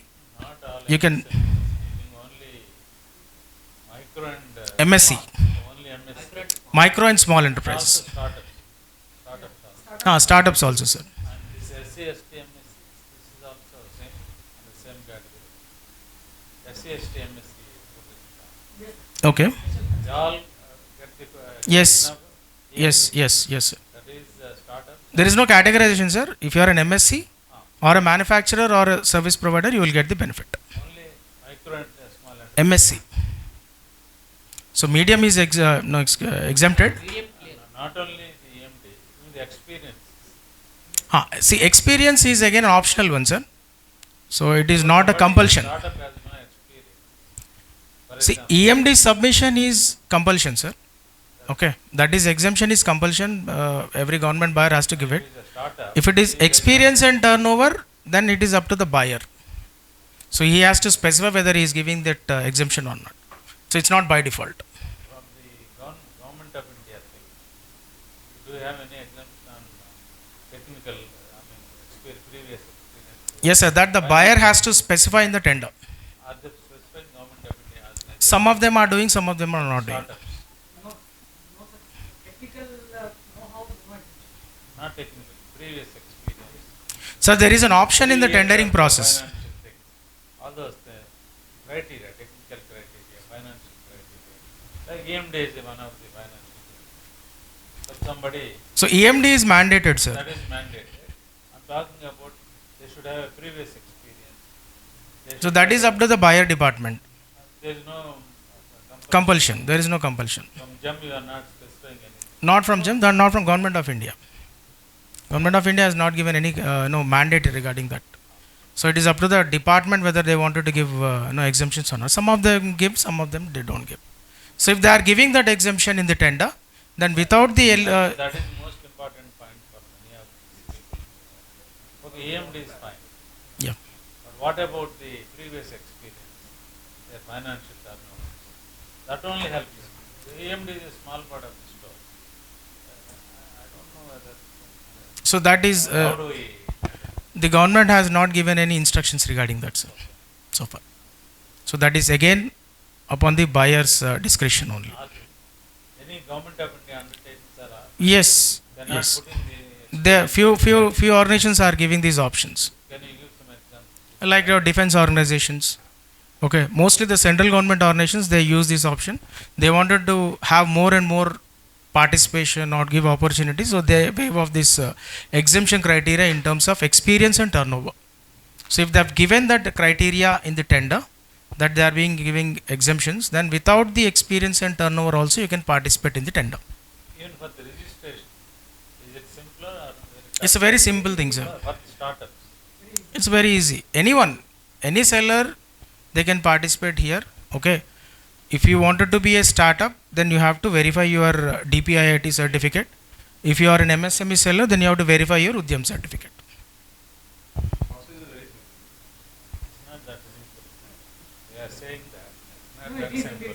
Generally simple. But I'm not talking about the medium thing.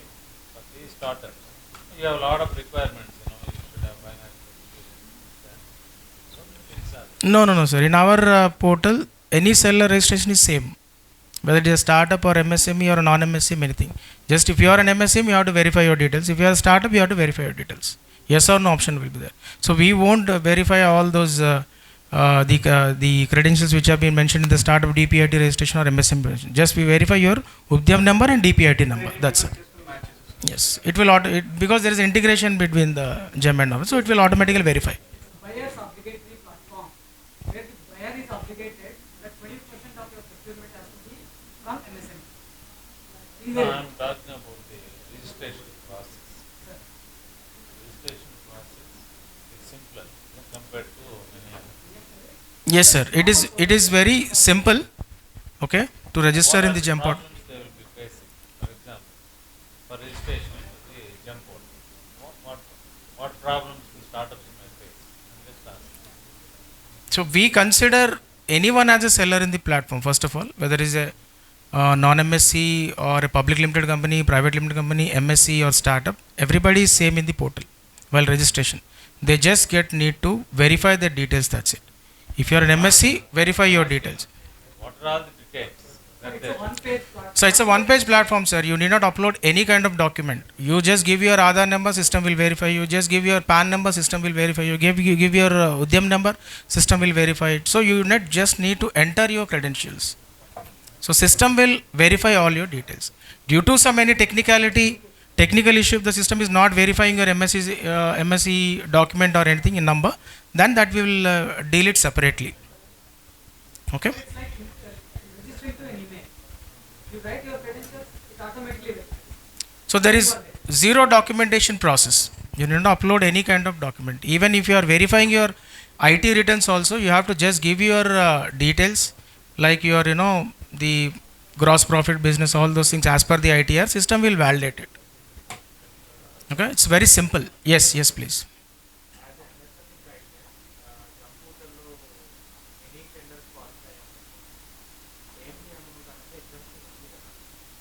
Yeah, that is for MSC manufacturers and service providers, not for the traders. Can we have the question and answer session later? We have 3 more speakers. Later that. Okay. So again, one more benefit is we take certain caution money while registering in the portal for a first time registers. Okay, we take certain caution money, that is minimum 2,000 to maximum 25,000 depending upon the turnover of your organization, right? So for MSME women entrepreneurs and SC/ST entrepreneurs, again this 2,000 is also waived off. So you need not pay a single rupee to get registered in the portal. So that is also one of the benefit you get it. Yeah. So no problem. So we have almost finished off our presentation, right? So if you have any queries, then we will have it in the questionnaire session. Thank you. Basically, what does GST registration hold for MSME? How is the filing system for MSME? What are the problems faced? So the first portion you can get it through Google. If you ask what is the GST regime, what is it holds for GST, so I'll not address that. Filing system is quite complex, actually quite complex. So I was the task head addressing the MSME streamlining process. At that time we had four layered problem related to us from the industry. First one is registering in GST itself. Second one is surviving in GST. Third one is accessing the market. Fourth one is accessing the capital. So the capital portion, banker has spoken eloquently. I'll not speak about that. Accessing the market, basically GeM and ONDC has actually solved it. As I rightly said, today ONGC, you will be surprised. Government is 70% purchaser. If there is one shopper who dominates the shopping pattern in the country, that is government. Because the major capex investor is government, major procurer is government. So in that, the central government and PSUs hold the dominance. State governments may not be compulsorily obliging to this, but central government undertakings and central government. Today we have almost everything it's compulsorily procured through GeM. There, in West Bengal, the highest sellers are women from rural areas. Kerala, women from Kerala. And then Rajasthan, again women. Chhattisgarh, women. Bihar, women. So there are about 8 states where women sellers, first timers, registering into this portal, selling to government. What are they selling? They are selling biscuits, tea plates, teacups, plates, this mud-made teacups, pens, pencils, stationaries. Never imagined earlier. So the areas which was not visualized by the government today are being actually owned by the household names in the hinterlands of India. Because of ONDC GeM platform today and the mandatory by the government. See, as our friend suggested, we have to disperse our money within 10 days. So how does it work? Procurement. Basically, today in Ministry of Finance, for example, if I want 200 vehicles for the next 1 year, I'll say 45,000 rupees per month, 2,000 kilometers, vehicle has to be 3-year-old, it has to be owned by say these certain security parameters, participate. EMD waived off, experience waived off, you have to undertake that you will deliver what you promise. That's the only precondition. Now this has actually revolutionized the enterprise in the MSME.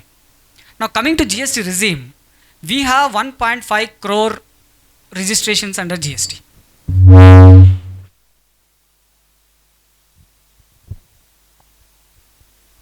Out of 1.5, today 1.3 are MSMEs. So it's about 90%. So every 9 units out of 10 are from MSME. So in other words, your policy premise, requirements, everything, every quarter it is underchanging. For example, when it started in 2017, the threshold limit for registration was 20. Based on the feedback, it is now increased to 40 lakhs. If you are purely service provider, it started with 10. Now it is 20 lakhs. Okay, you register. Survival was the biggest problem and stumbling block for the MSMEs. Because of tax terrorism, there are so much of social backlash and social media backlash and tax regimes. So we sat down, and the Government of India last year has done away with almost all compliances. For example, today under GST regime, if you are a normal business entity, you will have to file 13 returns in a year. You will have to undergo scrutiny every month. There will be audit every year. Then there will be an yearly return to be submitted. Then there will be a third party audit by income tax. Now when it comes to MSME, none of them are required now. Everything is waived off. You file your return through SMS. Problem is actually I think sir was heading the government a lot of time, so most of the time we are just new entries. We are very poor communicators when it comes to policies. Today none of us know that returns can be filed by SMS. It is unthinkable. Your income tax returns, GST returns, when you go and say that I can file returns through SMS, nobody will believe. But in MSME, today return has to be filed quarterly once. Quarterly once. That too through SMS. It's just getting used to it. Basically, the problem is that outreach programs are not sound enough. That's why it looks so odd. But otherwise today, ease of doing business, whatever government can do has been done. At least in GST regime, I can vouch for that. 3 returns in a year, no annual audit, no return scrutiny, and payment, basically you have 2 options. In GST, there are 5 structures. If you are a normal person, there is 5%, there is 12%, there is 18%, then there is 28%, then 0 net. But when it comes to MSME, you have the option of taking 5%. Just flat 5%. If declare yourself, have that ZED certificate, pay 5%, no scrutiny, no audit. So the point I want to drive here, because we don't have time, so I don't go by technical jargons and legal lexicon, no point in disseminating it. The spirit is best when it comes to encouraging MSMEs in the country today. It's about us, it's for us to take that opportunity. Very, very simple. I think today's session has summarized for all of us to do what? Go to bank, have an account, open PAN, register in GeM, register in ONDC, sit down in your home, Even if you prepare a chapati, sell that to government. Today, I work in Mumbai. Our dabbas come from, our lunches we order through GeM. Things have changed. Our thinking has to change basically. Are we willing to do business with government? So we will have more more discussion during the next session. So I'll hand over it to Mr. Sudhir now. Take over. ఏంటి అంటే it is in the definition of investment in plant and machinery. Micro అంటే up to 2.5 crores investment in plant and machinery and their turnover can be up to 10 crores. 4 times. Then small enterprise is up to 25 crores investment in plant and machinery. Then the turnover is about 100 crores. Medium enterprise 125 crores investment in plant and machinery and 500 crores is the turnover. That's the maximum. So these are this basic definition of MSMEs. అంటే main MSME కాదా అని మీరు తెలుసుకోవాలి అనుకుంటే this will help you in that. Then this is called the GeM registration. Ministry of MSME what they have done is, ఇంతకుముందు మీరు ఏదో డిఐసిస్కి వెళ్ళి అక్కడికి వెళ్ళి రిజిస్టర్ చేసుకోవాల్సి వచ్చేది ఒక MSME రిజిస్ట్రేషన్ కావాలంటే. ఇప్పుడు అక్కర్లేదు. ఈజ్ ఆఫ్ డూయింగ్ బిజినెస్లో you can just go to this GeM.gov.in. Again I'm reiterating it. .gov.in is very important because there are private sites. They will charge you 2,000 rupees to 15,000 rupees for this simple certificate.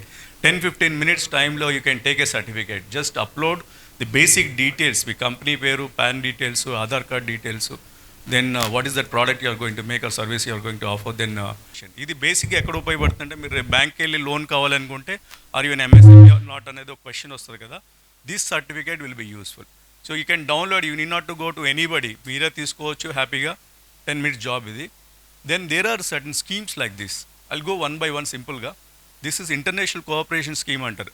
If you have a product, if you want to go abroad and display your product in an exhibition, there are about 700 trade fairs have been registered under this scheme, international cooperation scheme antaru. I suggest here to all of you people to join any industry association because we are given this task to industry association. For example, let us say వినపడుతుంది అందరికీ, you able to hear? అంటే మరీ లౌడ్గా ఉంటుందనే. Right, thank you. Please be responsive. Right okay. అంటే time లేదు కాబట్టి I'm running fast. That's the only thing I'm just trying to do. ఈ స్కీమ్లో మీరు you can be part of any industry association and if your industry association is planning to take you to some international trade fairs kind of a thing. There are about 700 items, as I said. You can participate in that one and Government of India will reimburse up to 5.5-6 lakh rupees for each participant for unit. ఇందులో అంటే మీకు stall rent ఏదైతే ఖర్చు ఉందో అది వస్తుంది, plus మీకు అక్కడ మీ ట్రావెల్ ఎయిర్ ఫేర్ ఏదో ఉందో రెండు కూడా ఖర్చు అవుతుంది, తీసుకోండి, రీయింబర్స్ అవుతాయి. ఇది one scheme. Then there is another one called capacity building అని అంటాం ఒకటి. దీంట్లో ఏంటంటే ఫస్ట్ టైం ఎక్స్పోర్టర్స్ ఎవరైతే ఉన్నారో there are 3 things that they can get reimbursements. ఒకటి, if you want to register RCMC అని ఒక సర్టిఫికేట్ ఒకటి ఉంటుంది తీసుకోవాలంటే, దానికి ఖర్చు అవుతుంది through any export bodies or something like that will be reimbursed. And insurance ఒకటి ఉంటుంది నార్మల్గా, insurance up to 10,000 rupees that will be reimbursed for you people. ఇలాంటివి కొన్ని దాంట్లోనే. ప్లస్ నాట్ ఓన్లీ దట్, ఏమన్నా మీరు అంటే ఒక టెస్టింగ్ క్వాలిటీ సర్టిఫికేషన్స్ ఏమైనా తీసుకోవాలనుకుంటే కూడా 1 lakh rupees వరకు దీంట్లో రీయింబర్స్మెంట్. ఇది first time exporters for the first 3 years that the reimbursements can be taken అనమాట. అండ్ ఇది ఇందాక మీకు చెప్పిన reimbursements for participating in international exhibitions. Then ఒక స్కీమ్ ఒకటి ఉంది, ZED Certification అంటాం, జీరో డిఫెక్ట్ జీరో ఎఫెక్ట్ అనేది. ఈ సర్టిఫికేట్ అంటే there are 3 categories, bronze, silver and gold. Bronze అనేది ఏంటంటే ఎవరైనా తీసుకోవచ్చు. Just it is like Udyam registration లాగానే ఒక 5 పారామీటర్లు అడుగుతుంది మిమ్మల్ని. అంటే మీరు డెలివరీ టైమ్స్ మెయింటైన్ చేస్తున్నారా, దానికి షీట్ ఉందా, లేదనుకుంటే క్వాలిటీ మెయింటైన్ చేస్తున్నారా, లేకపోతే మీ సేఫ్టీ ఆస్పెక్ట్స్ ఉన్నాయా. ఫోటోగ్రాఫ్స్ తీసుకొని మీ మొబైల్ యాప్ నుంచి just you can upload and take a printout of it. ఇది ఉండడం వల్ల there are certain advantages again. అంటే బ్యాంకర్ సైడ్ నుంచి కానీ, లేకపోతే ఇప్పుడు ఐసీ స్కీమ్లోనే మీకు మళ్ళీ ఎక్స్ట్రా పర్సెంటేజ్ ఒక 50,000 వరకు ఎక్స్ట్రా వచ్చేటి ఛాన్సెస్ ఉన్నాయి. So this is one thing, and there are many part schemes in that one. I don't want to tell all those things. ఇంకొక మార్కెటింగ్ సపోర్ట్ స్కీమ్ ఏంటంటే, if you want to participate in domestic exhibitions, నార్మల్గా lot of exhibitions are happening all over India. So దీంట్లో ఏంటంటే మీరు ఇందులో కూడా మళ్ళీ there is a registered list of exhibitions, మీరు పార్టిసిపేట్ చేయొచ్చు. 1.5 lakh rupees వరకు మీకు రీయింబర్స్మెంట్ ఉంటుంది. అంటే ఒక 3 days ఎగ్జిబిషన్ కానీ ఏదైనా ఉండే అనుకోండి, నార్మల్గా స్టాల్ చార్జెస్ ఉంటాయి. ఇవన్నీ కూడా ఏంటంటే దట్ యూ కెన్ టేక్ ఈ టైప్లో తీసుకోవచ్చు రీయింబర్స్మెంట్స్. డొమెస్టిక్ ట్రేడ్ ఫేర్ అంటే 1.5 lakh, దాంట్లో కంటింజెన్సీ అంటే ట్రావెల్ ప్లాన్ ఏదైనా ఉంటే 25,000. This is the app you can always go through the ministry of MSME. My MSME అంటాం ఇది. దీంట్లో ఇవన్నీ ఉన్న ట్యాబ్స్ అన్నీ కూడా ఒక్కొక్కటి ఒక్కొక్క scheme. So there are so many schemes you can go through that one and you can utilise that. ఇందులో ఇది ఎందుకు చూపిస్తున్నానంటే మీకు ఇందులో ఈ కిందకు వస్తే ఈవెంట్స్ అనేది ఒకటి ఉంటుంది, రైట్? వ్యూ ఈవెంట్స్ అన్న దాంట్లో మీరు క్లిక్ చేస్తే you will get all the list of exhibitions that are happening in India. అందులో మీకు నచ్చిన మీ ట్రేడ్కి సంబంధించింది ఏదైనా ఎగ్జిబిషన్ ఉంటే apply for that one free of cost. అంటే ఇనీషియల్గా మీరు డబ్బులు పెట్టుకోవాలా, then you can take the reimbursement. Within 1-2 monthsలో maximum you'll get the reimbursements. This is the ZED certification I'm talking about. ఇవన్నీ benefits because of taking that ZED certifications. ఇవి quality parameters ఏవైతే ఉన్నాయో ఫస్ట్ 5 చూసారనుకోండి, ఇవి బేసిక్స్ నార్మల్గా. అంటే ఒక professional management ఒక కంపెనీ ఎలా ఉండాలి అన్న దాని మీద these are all these things are design. మీరు ఇంకా పెద్ద కంపెనీ అనుకుంటే can go for the silver and gold also, right? And innovative scheme అని ఉంది. కొంతమందికి ఐడియాస్ ఉంటాయి, so what to do, new idea ఉంది, దాన్ని డెవలప్ చేసుకోవాలా, మనీ కావాలి దానికి. So we have given lot of engineering కాలేజెస్కి ఒక పోస్ట్ ఇన్స్టిట్యూషన్స్ కింద వాళ్ళకు స్టేటస్ ఇచ్చి వాళ్ళకి మనీ ఇచ్చి you can go through that engineering college. అక్కడ అడ్వాంటేజ్ ఏమవుతుందంటే మీకు ఫెసిలిటీస్ దొరుకుతాయి, ఫ్యాకల్టీ మెంబర్స్ ఉంటారు, తర్వాత మీ ఐడియాని అక్కడ ఏంటో ప్రోటోటైప్ డెవలప్ చేసుకోవచ్చు. దానికి ఖర్చు అవుతుంది కదా 15 lakhs వరకు, ఎంతో something like that. We give the grant also under this incubation scheme. Then we have design component ఉంది, దాంట్లో ఇంటలెక్చువల్ ప్రాపర్టీ రైట్స్ ఉన్నాయి. పేటెంటబుల్ ఏమైనా చేసుకోవాలంటే పేటెంట్ చేసుకున్న తర్వాత will get the reimbursements also. Trade mark registration కూడా is one thing that you can take it up, and we reimburse up to 10,000 rupees in that. So this is the list of it. And if any grievances, if anything, any queries you want to ask, there is a portal for that one, Champions portal ani adi undi. Tarvata there are a lot of programs that is happening ESTP scheme kinda. All are free programs. మనం ఏదైతే programme చేస్తున్నామో ఇలాంటి programmes జరుగుతూ ఉంటాయి. Just get an information from that and participate in those things. Then infrastructure support ఇవన్నీ క్లస్టర్స్కి వాటికి ఉంటుంది. అంటే గ్రూప్ ఆఫ్ ఇండస్ట్రీస్ ఏదైతే ఉందో వాటందరికీ కూడా ఆల్మోస్ట్ 30 crores వరకు గ్రాంట్ లాగా వస్తుంది. దాంట్లో units can get benefit out of it.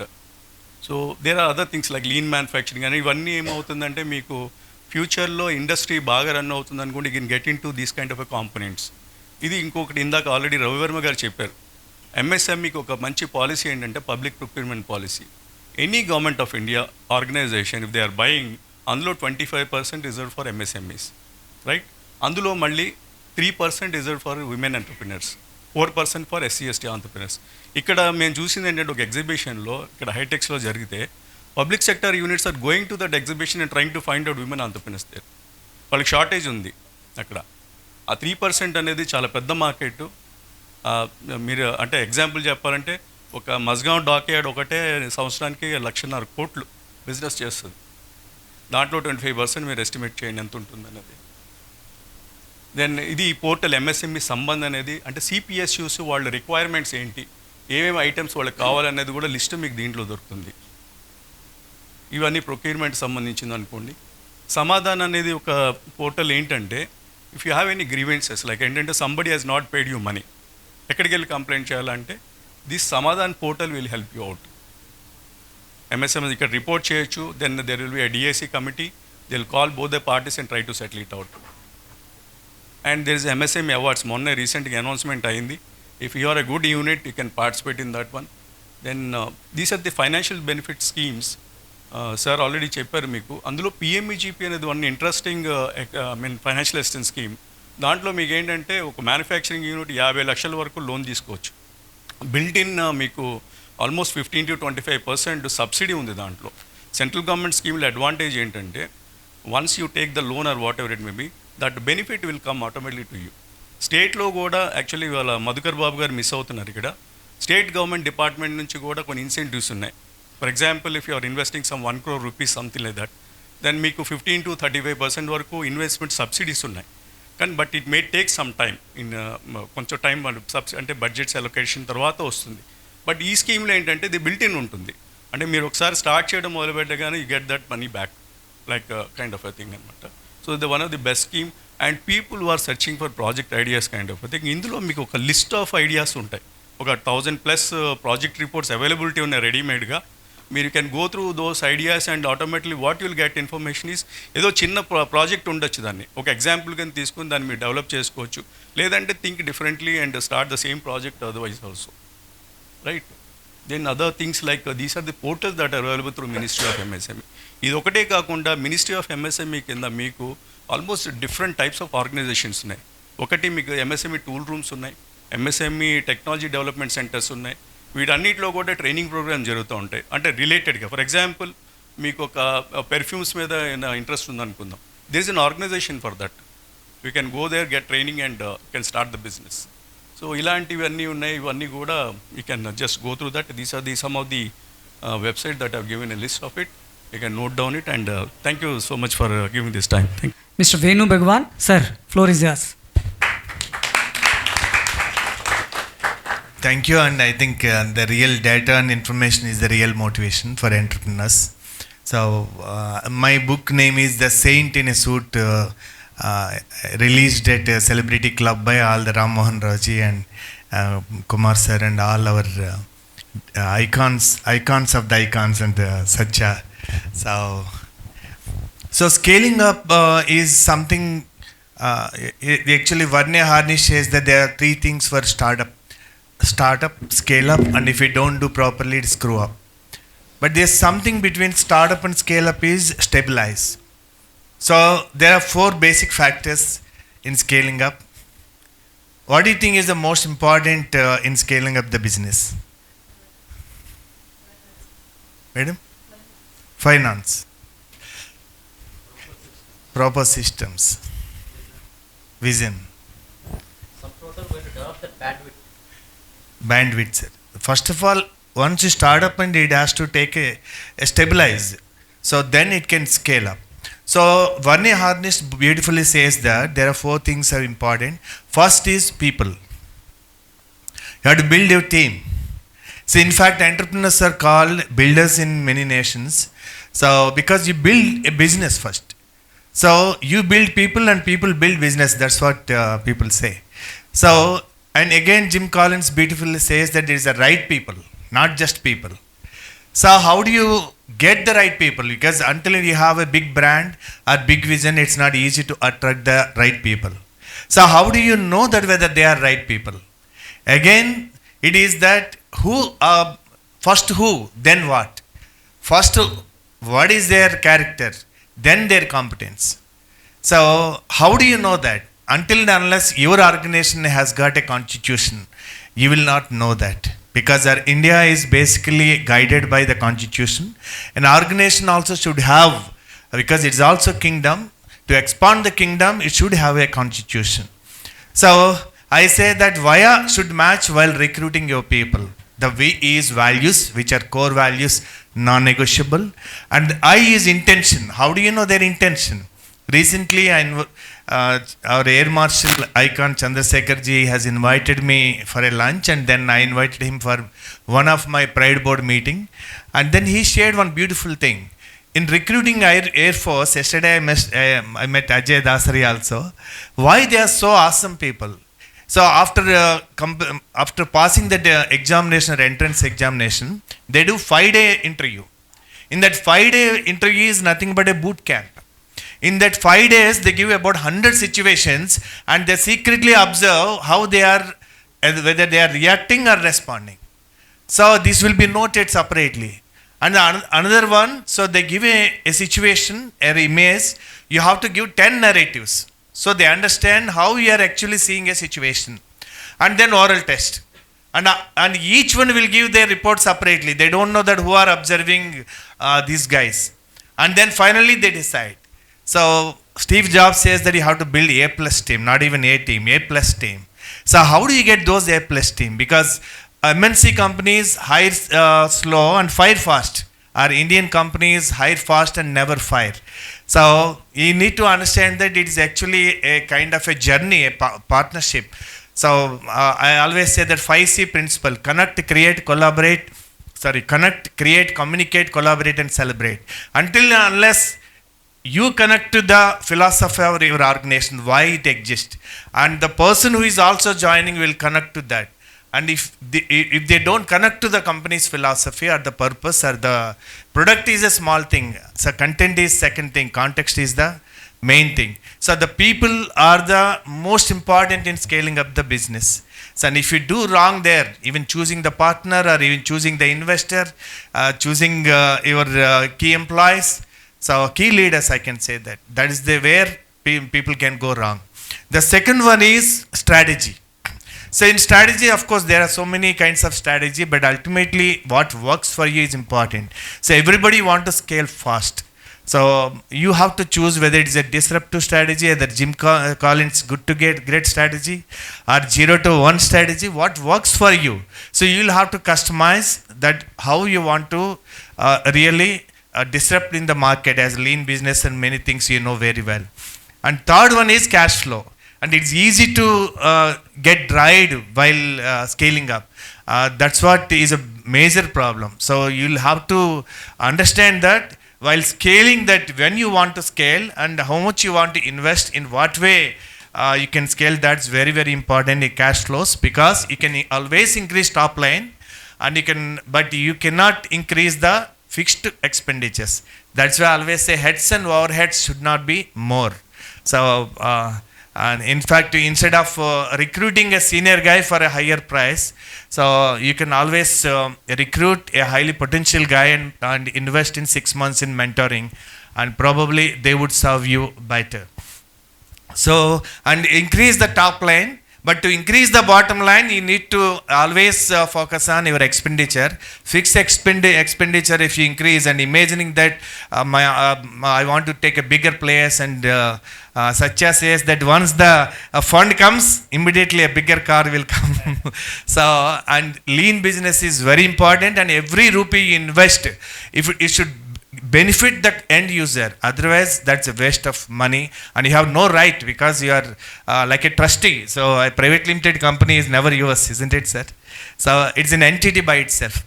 So and the third one is cash flow. And today, if you ask me, that's what I asked the GeM sir, that how many days it takes for the credit, because I feel that credit model is outdated until and unless they are highly reputation. And today MSME is there to protect that. I think 60 days is the maximum period of credit period. How many days, sir? 45 days. So, but if you really, your product is really solving a problem, and it is a unique product, and you have actually discovered it rather than red ocean out of a blue ocean, you innovated the product to solve the problem, I think credit is not an issue. So, you must do the prepaid rather than postpaid. So, if you are in demand, you will be prepaid. If there is a lot of competition, you will have to end up that other terms.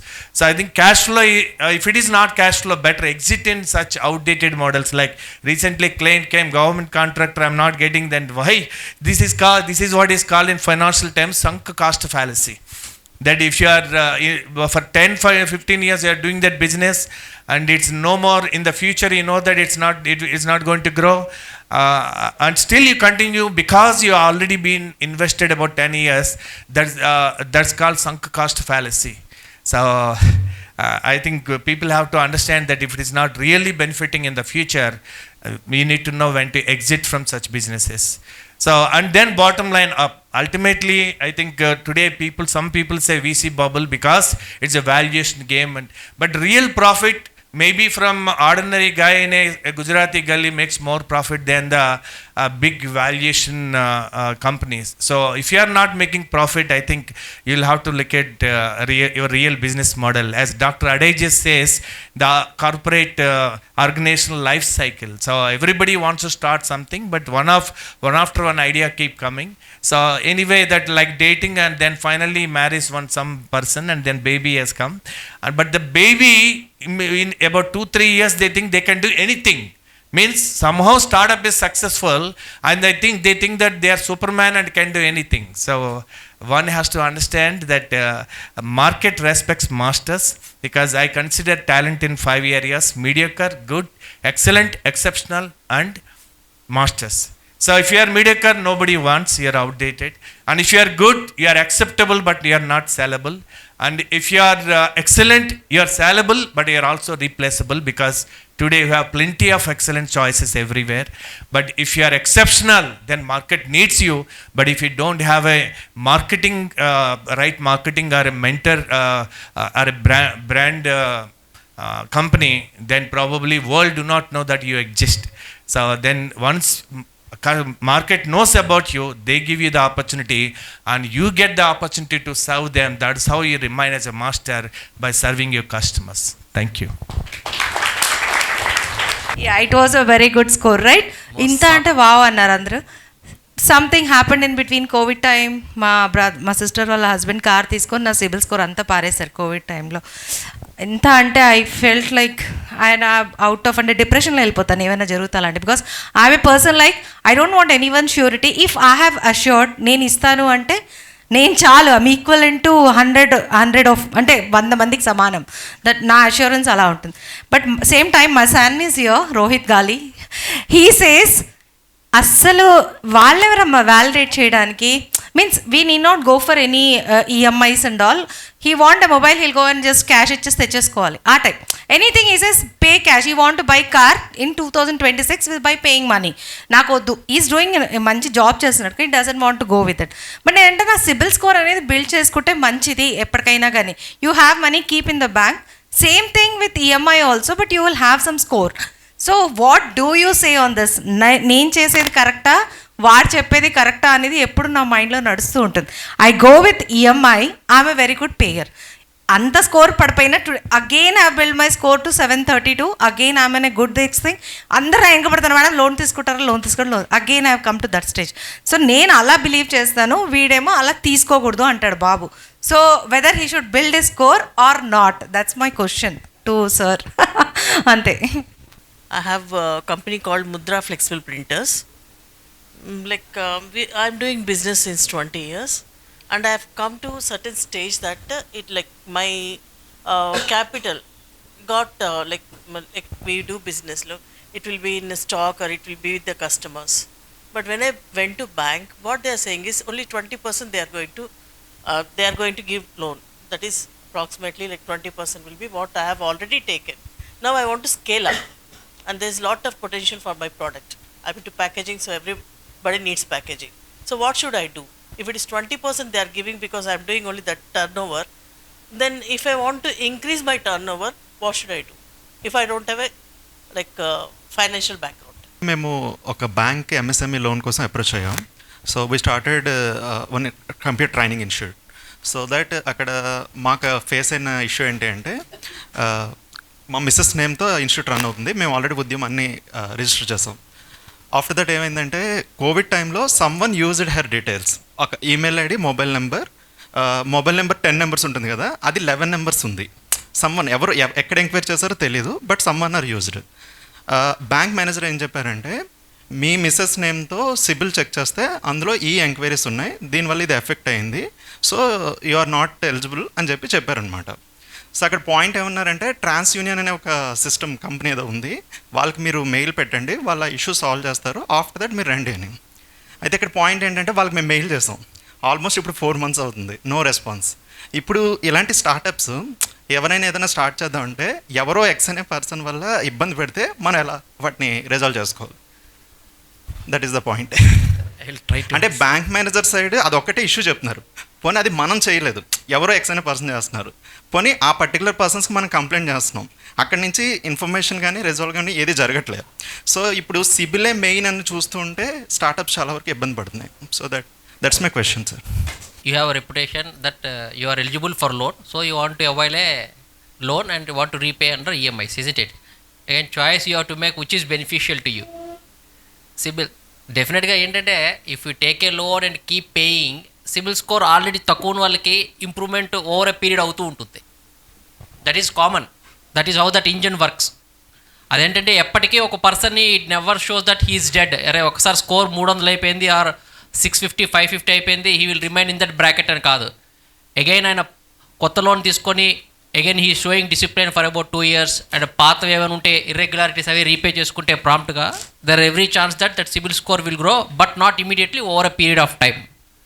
Again that is his personal choice madam. What to do? Okay, yeah. Credit is a powerful financial tool. 20 లక్షలు ఉన్నాయి, car కొనేస్తున్నారు, 2 కోట్లు ఇల్లు కావాలి అంటే 2 కోట్లు full చేసే వరకు wait చేయలేదు. Credit talks about financial discipline. అంటే వీఆర్ ఆల్ హ్యూమన్ బీయింగ్, అందరికీ ఆశలు ఉంటాయి, ఎదగాలని, పెద్ద కారు, పెద్ద ఇల్లు, పెద్ద బిజినెస్ అనేటప్పుడు 90% of successful business they take credit అండి. ఇప్పుడు అక్రాస్ ది గ్లోబ్ ఎవరు చూసుకున్న అమెజాన్ కానీ, ఇఫ్ యు టేక్ అంబానీస్ కానీ, బిర్లాస్ కానీ, టాటాస్ కానీ 80% of the business are in to loans and credit. If you wanted to scale up you need to take a loan. There is no other option అండి.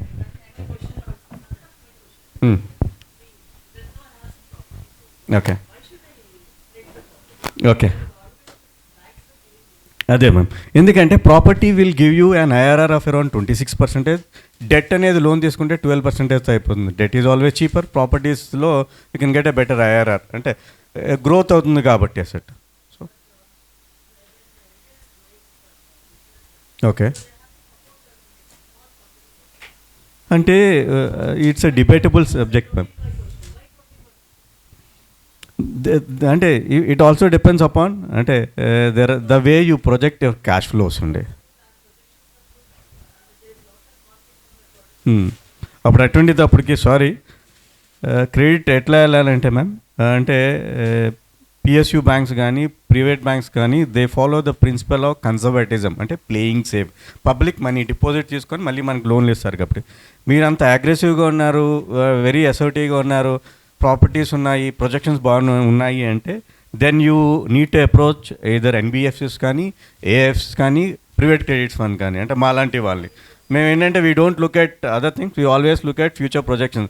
Next 5 years 500 కోట్లు ఉంది, yes let us take the risk and invest, కానీ let us give them debt అని చెప్పి. So you need to approach a different institution, not banks. Okay, అది ఇది వరకు there are lot of venture capital, PCFs అంటాం, private credit funds అని ఉంటాయండి. Google చేయండి, lot of investments have been happening in manufacturing sector. You take my number and call me అండి, just share with me. Yeah, thank you. Is it clear madam? నేను okay. Padmashri గారు madam, first అంటే మనం చెప్తున్నాం కదా మేడం, to continue the relation మన past చూస్తారు, ఫ్యూచర్ కూడా చూస్తారు మీరు. ఓకే మేడం, ఫస్ట్ ఒకసారి మీ పాస్ట్ ఎలా ఉందో చూసుకోండి. మీ లోన్స్ అన్నీ బాగా కడుతున్నారా? Everything is good. Okay okay, very good. And ఫ్యూచర్లో మీరు ఎలా గ్రో అవుతారు అన్న దానికి కన్ఫర్మ్డ్ ఆర్డర్స్ అని చెప్పేసి అవన్నీ తీసుకొచ్చేసి మీ టర్న్ ఓవర్ రూటింగ్ ఉండాలా మీ కరెంట్ అకౌంట్లో పూర్తిగా. నెంబర్ 1, జిఎస్టీ రిటర్న్లో రిఫ్లెక్ట్ అవ్వాలి. ఐటీ రిటర్న్లో మీరు ఆ ప్రాఫిట్స్ అవి కూడా చూపించుంటారు, ప్రొపోర్షనల్ ప్రాఫిట్. ఈ 3 మ్యాచ్ అయితేనే మీరు అనుకున్నంత లిమిట్ వస్తుంది, లేకపోతే తక్కువ లిమిట్ వస్తుంది. బీఆర్ఈ నోగో చెప్పదండి, తక్కువ లిమిట్ వస్తుంది. లిమిట్ కరెక్ట్ ఉంది సార్, ఇప్పుడు నాకు లిమిట్ ఉంది, కానీ నేను గ్రో ఎలా అవ్వాలి, నెక్స్ట్ టర్న్ ఓవర్కి ఎలా వెళ్ళాలి? ఓకే, ప్రొజెక్షన్స్ మీద వెళ్ళొచ్చమ్మా. బీఆర్ఈ అనేది సెట్ లిమిట్ వస్తుంది, మీకు ఇంకా ఎక్కువ కావాలంటే యూ కెన్ గివ్ ప్రొజెక్షన్స్. అయితే ఈ రూల్ ఇంజన్లో projections I cannot give 20-30%. See you have higher aspirations madam.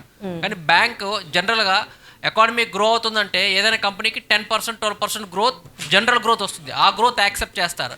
ఇక్కడ అప్ టు 15% యాక్సెప్ట్ చేస్తారండి. అంటే నేను అప్పుడు లెట్ మీ కంప్లీట్ మేడం, నేను ఇప్పుడు 100 రూపీస్ చేస్తున్నా అంటే 115 వరకు టర్న్ ఓవర్ తీసుకోమంటారు నెక్స్ట్ ఇయర్కి. లేదు ఇంకా మీకు బియాండ్ కావాలంటే you put some security and take. Sir ఇప్పుడు నేను నా ఓన్ ఫండింగ్ తోటి I'm increasing 20 to 30 lakhs per year. But 20 to 30 lakhs per year is not my goal. My goal is higher than that. If you excuse me, ma'am, Yeah. both of you can discuss outside. Any other question? Yeah, please. Hello, sir. Banking.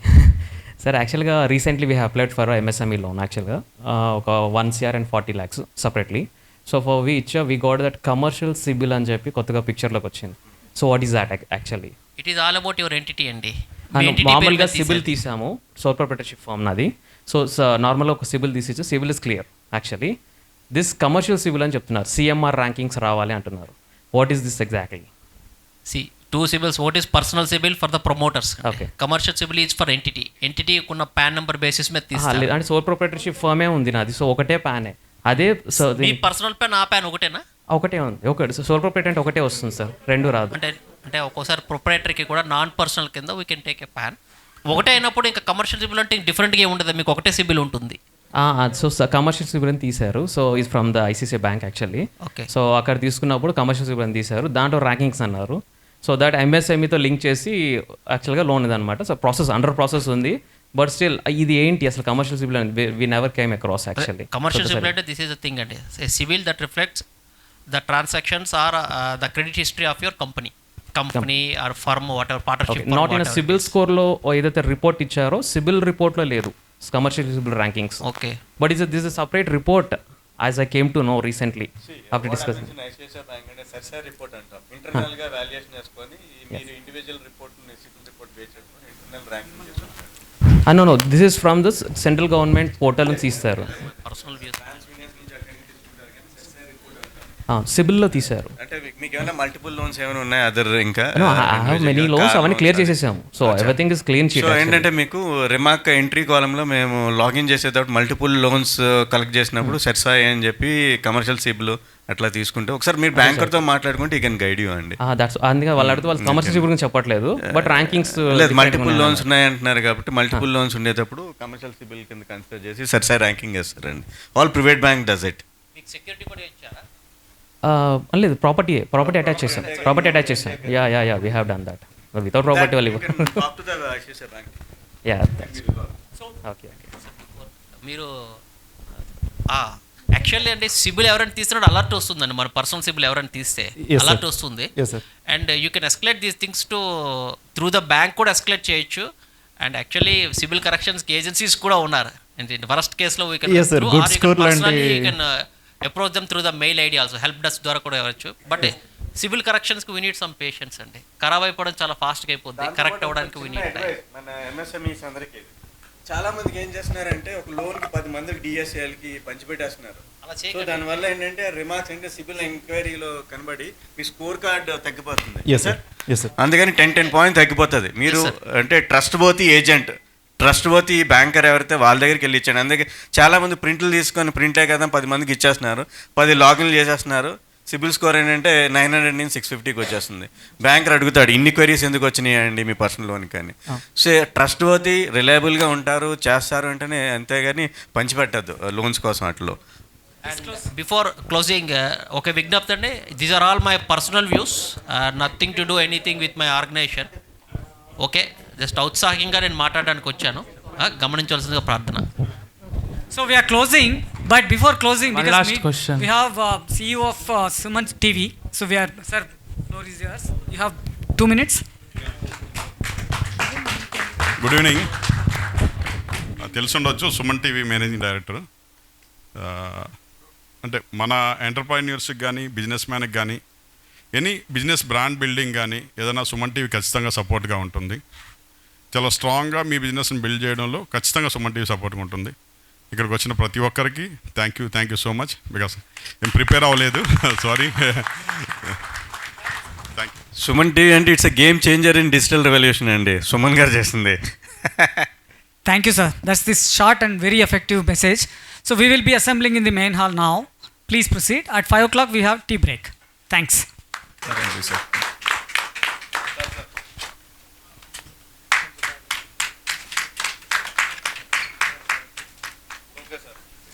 Sarath గారికి,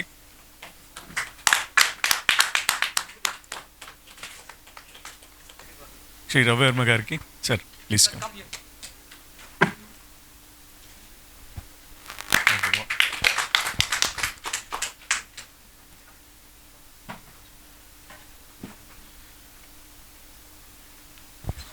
సుమన్ గారికి request.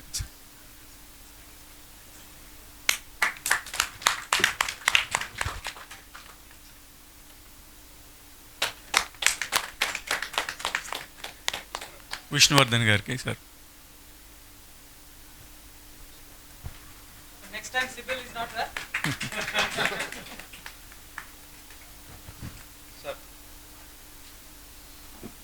మన వేణు భగవాన్ గారికి.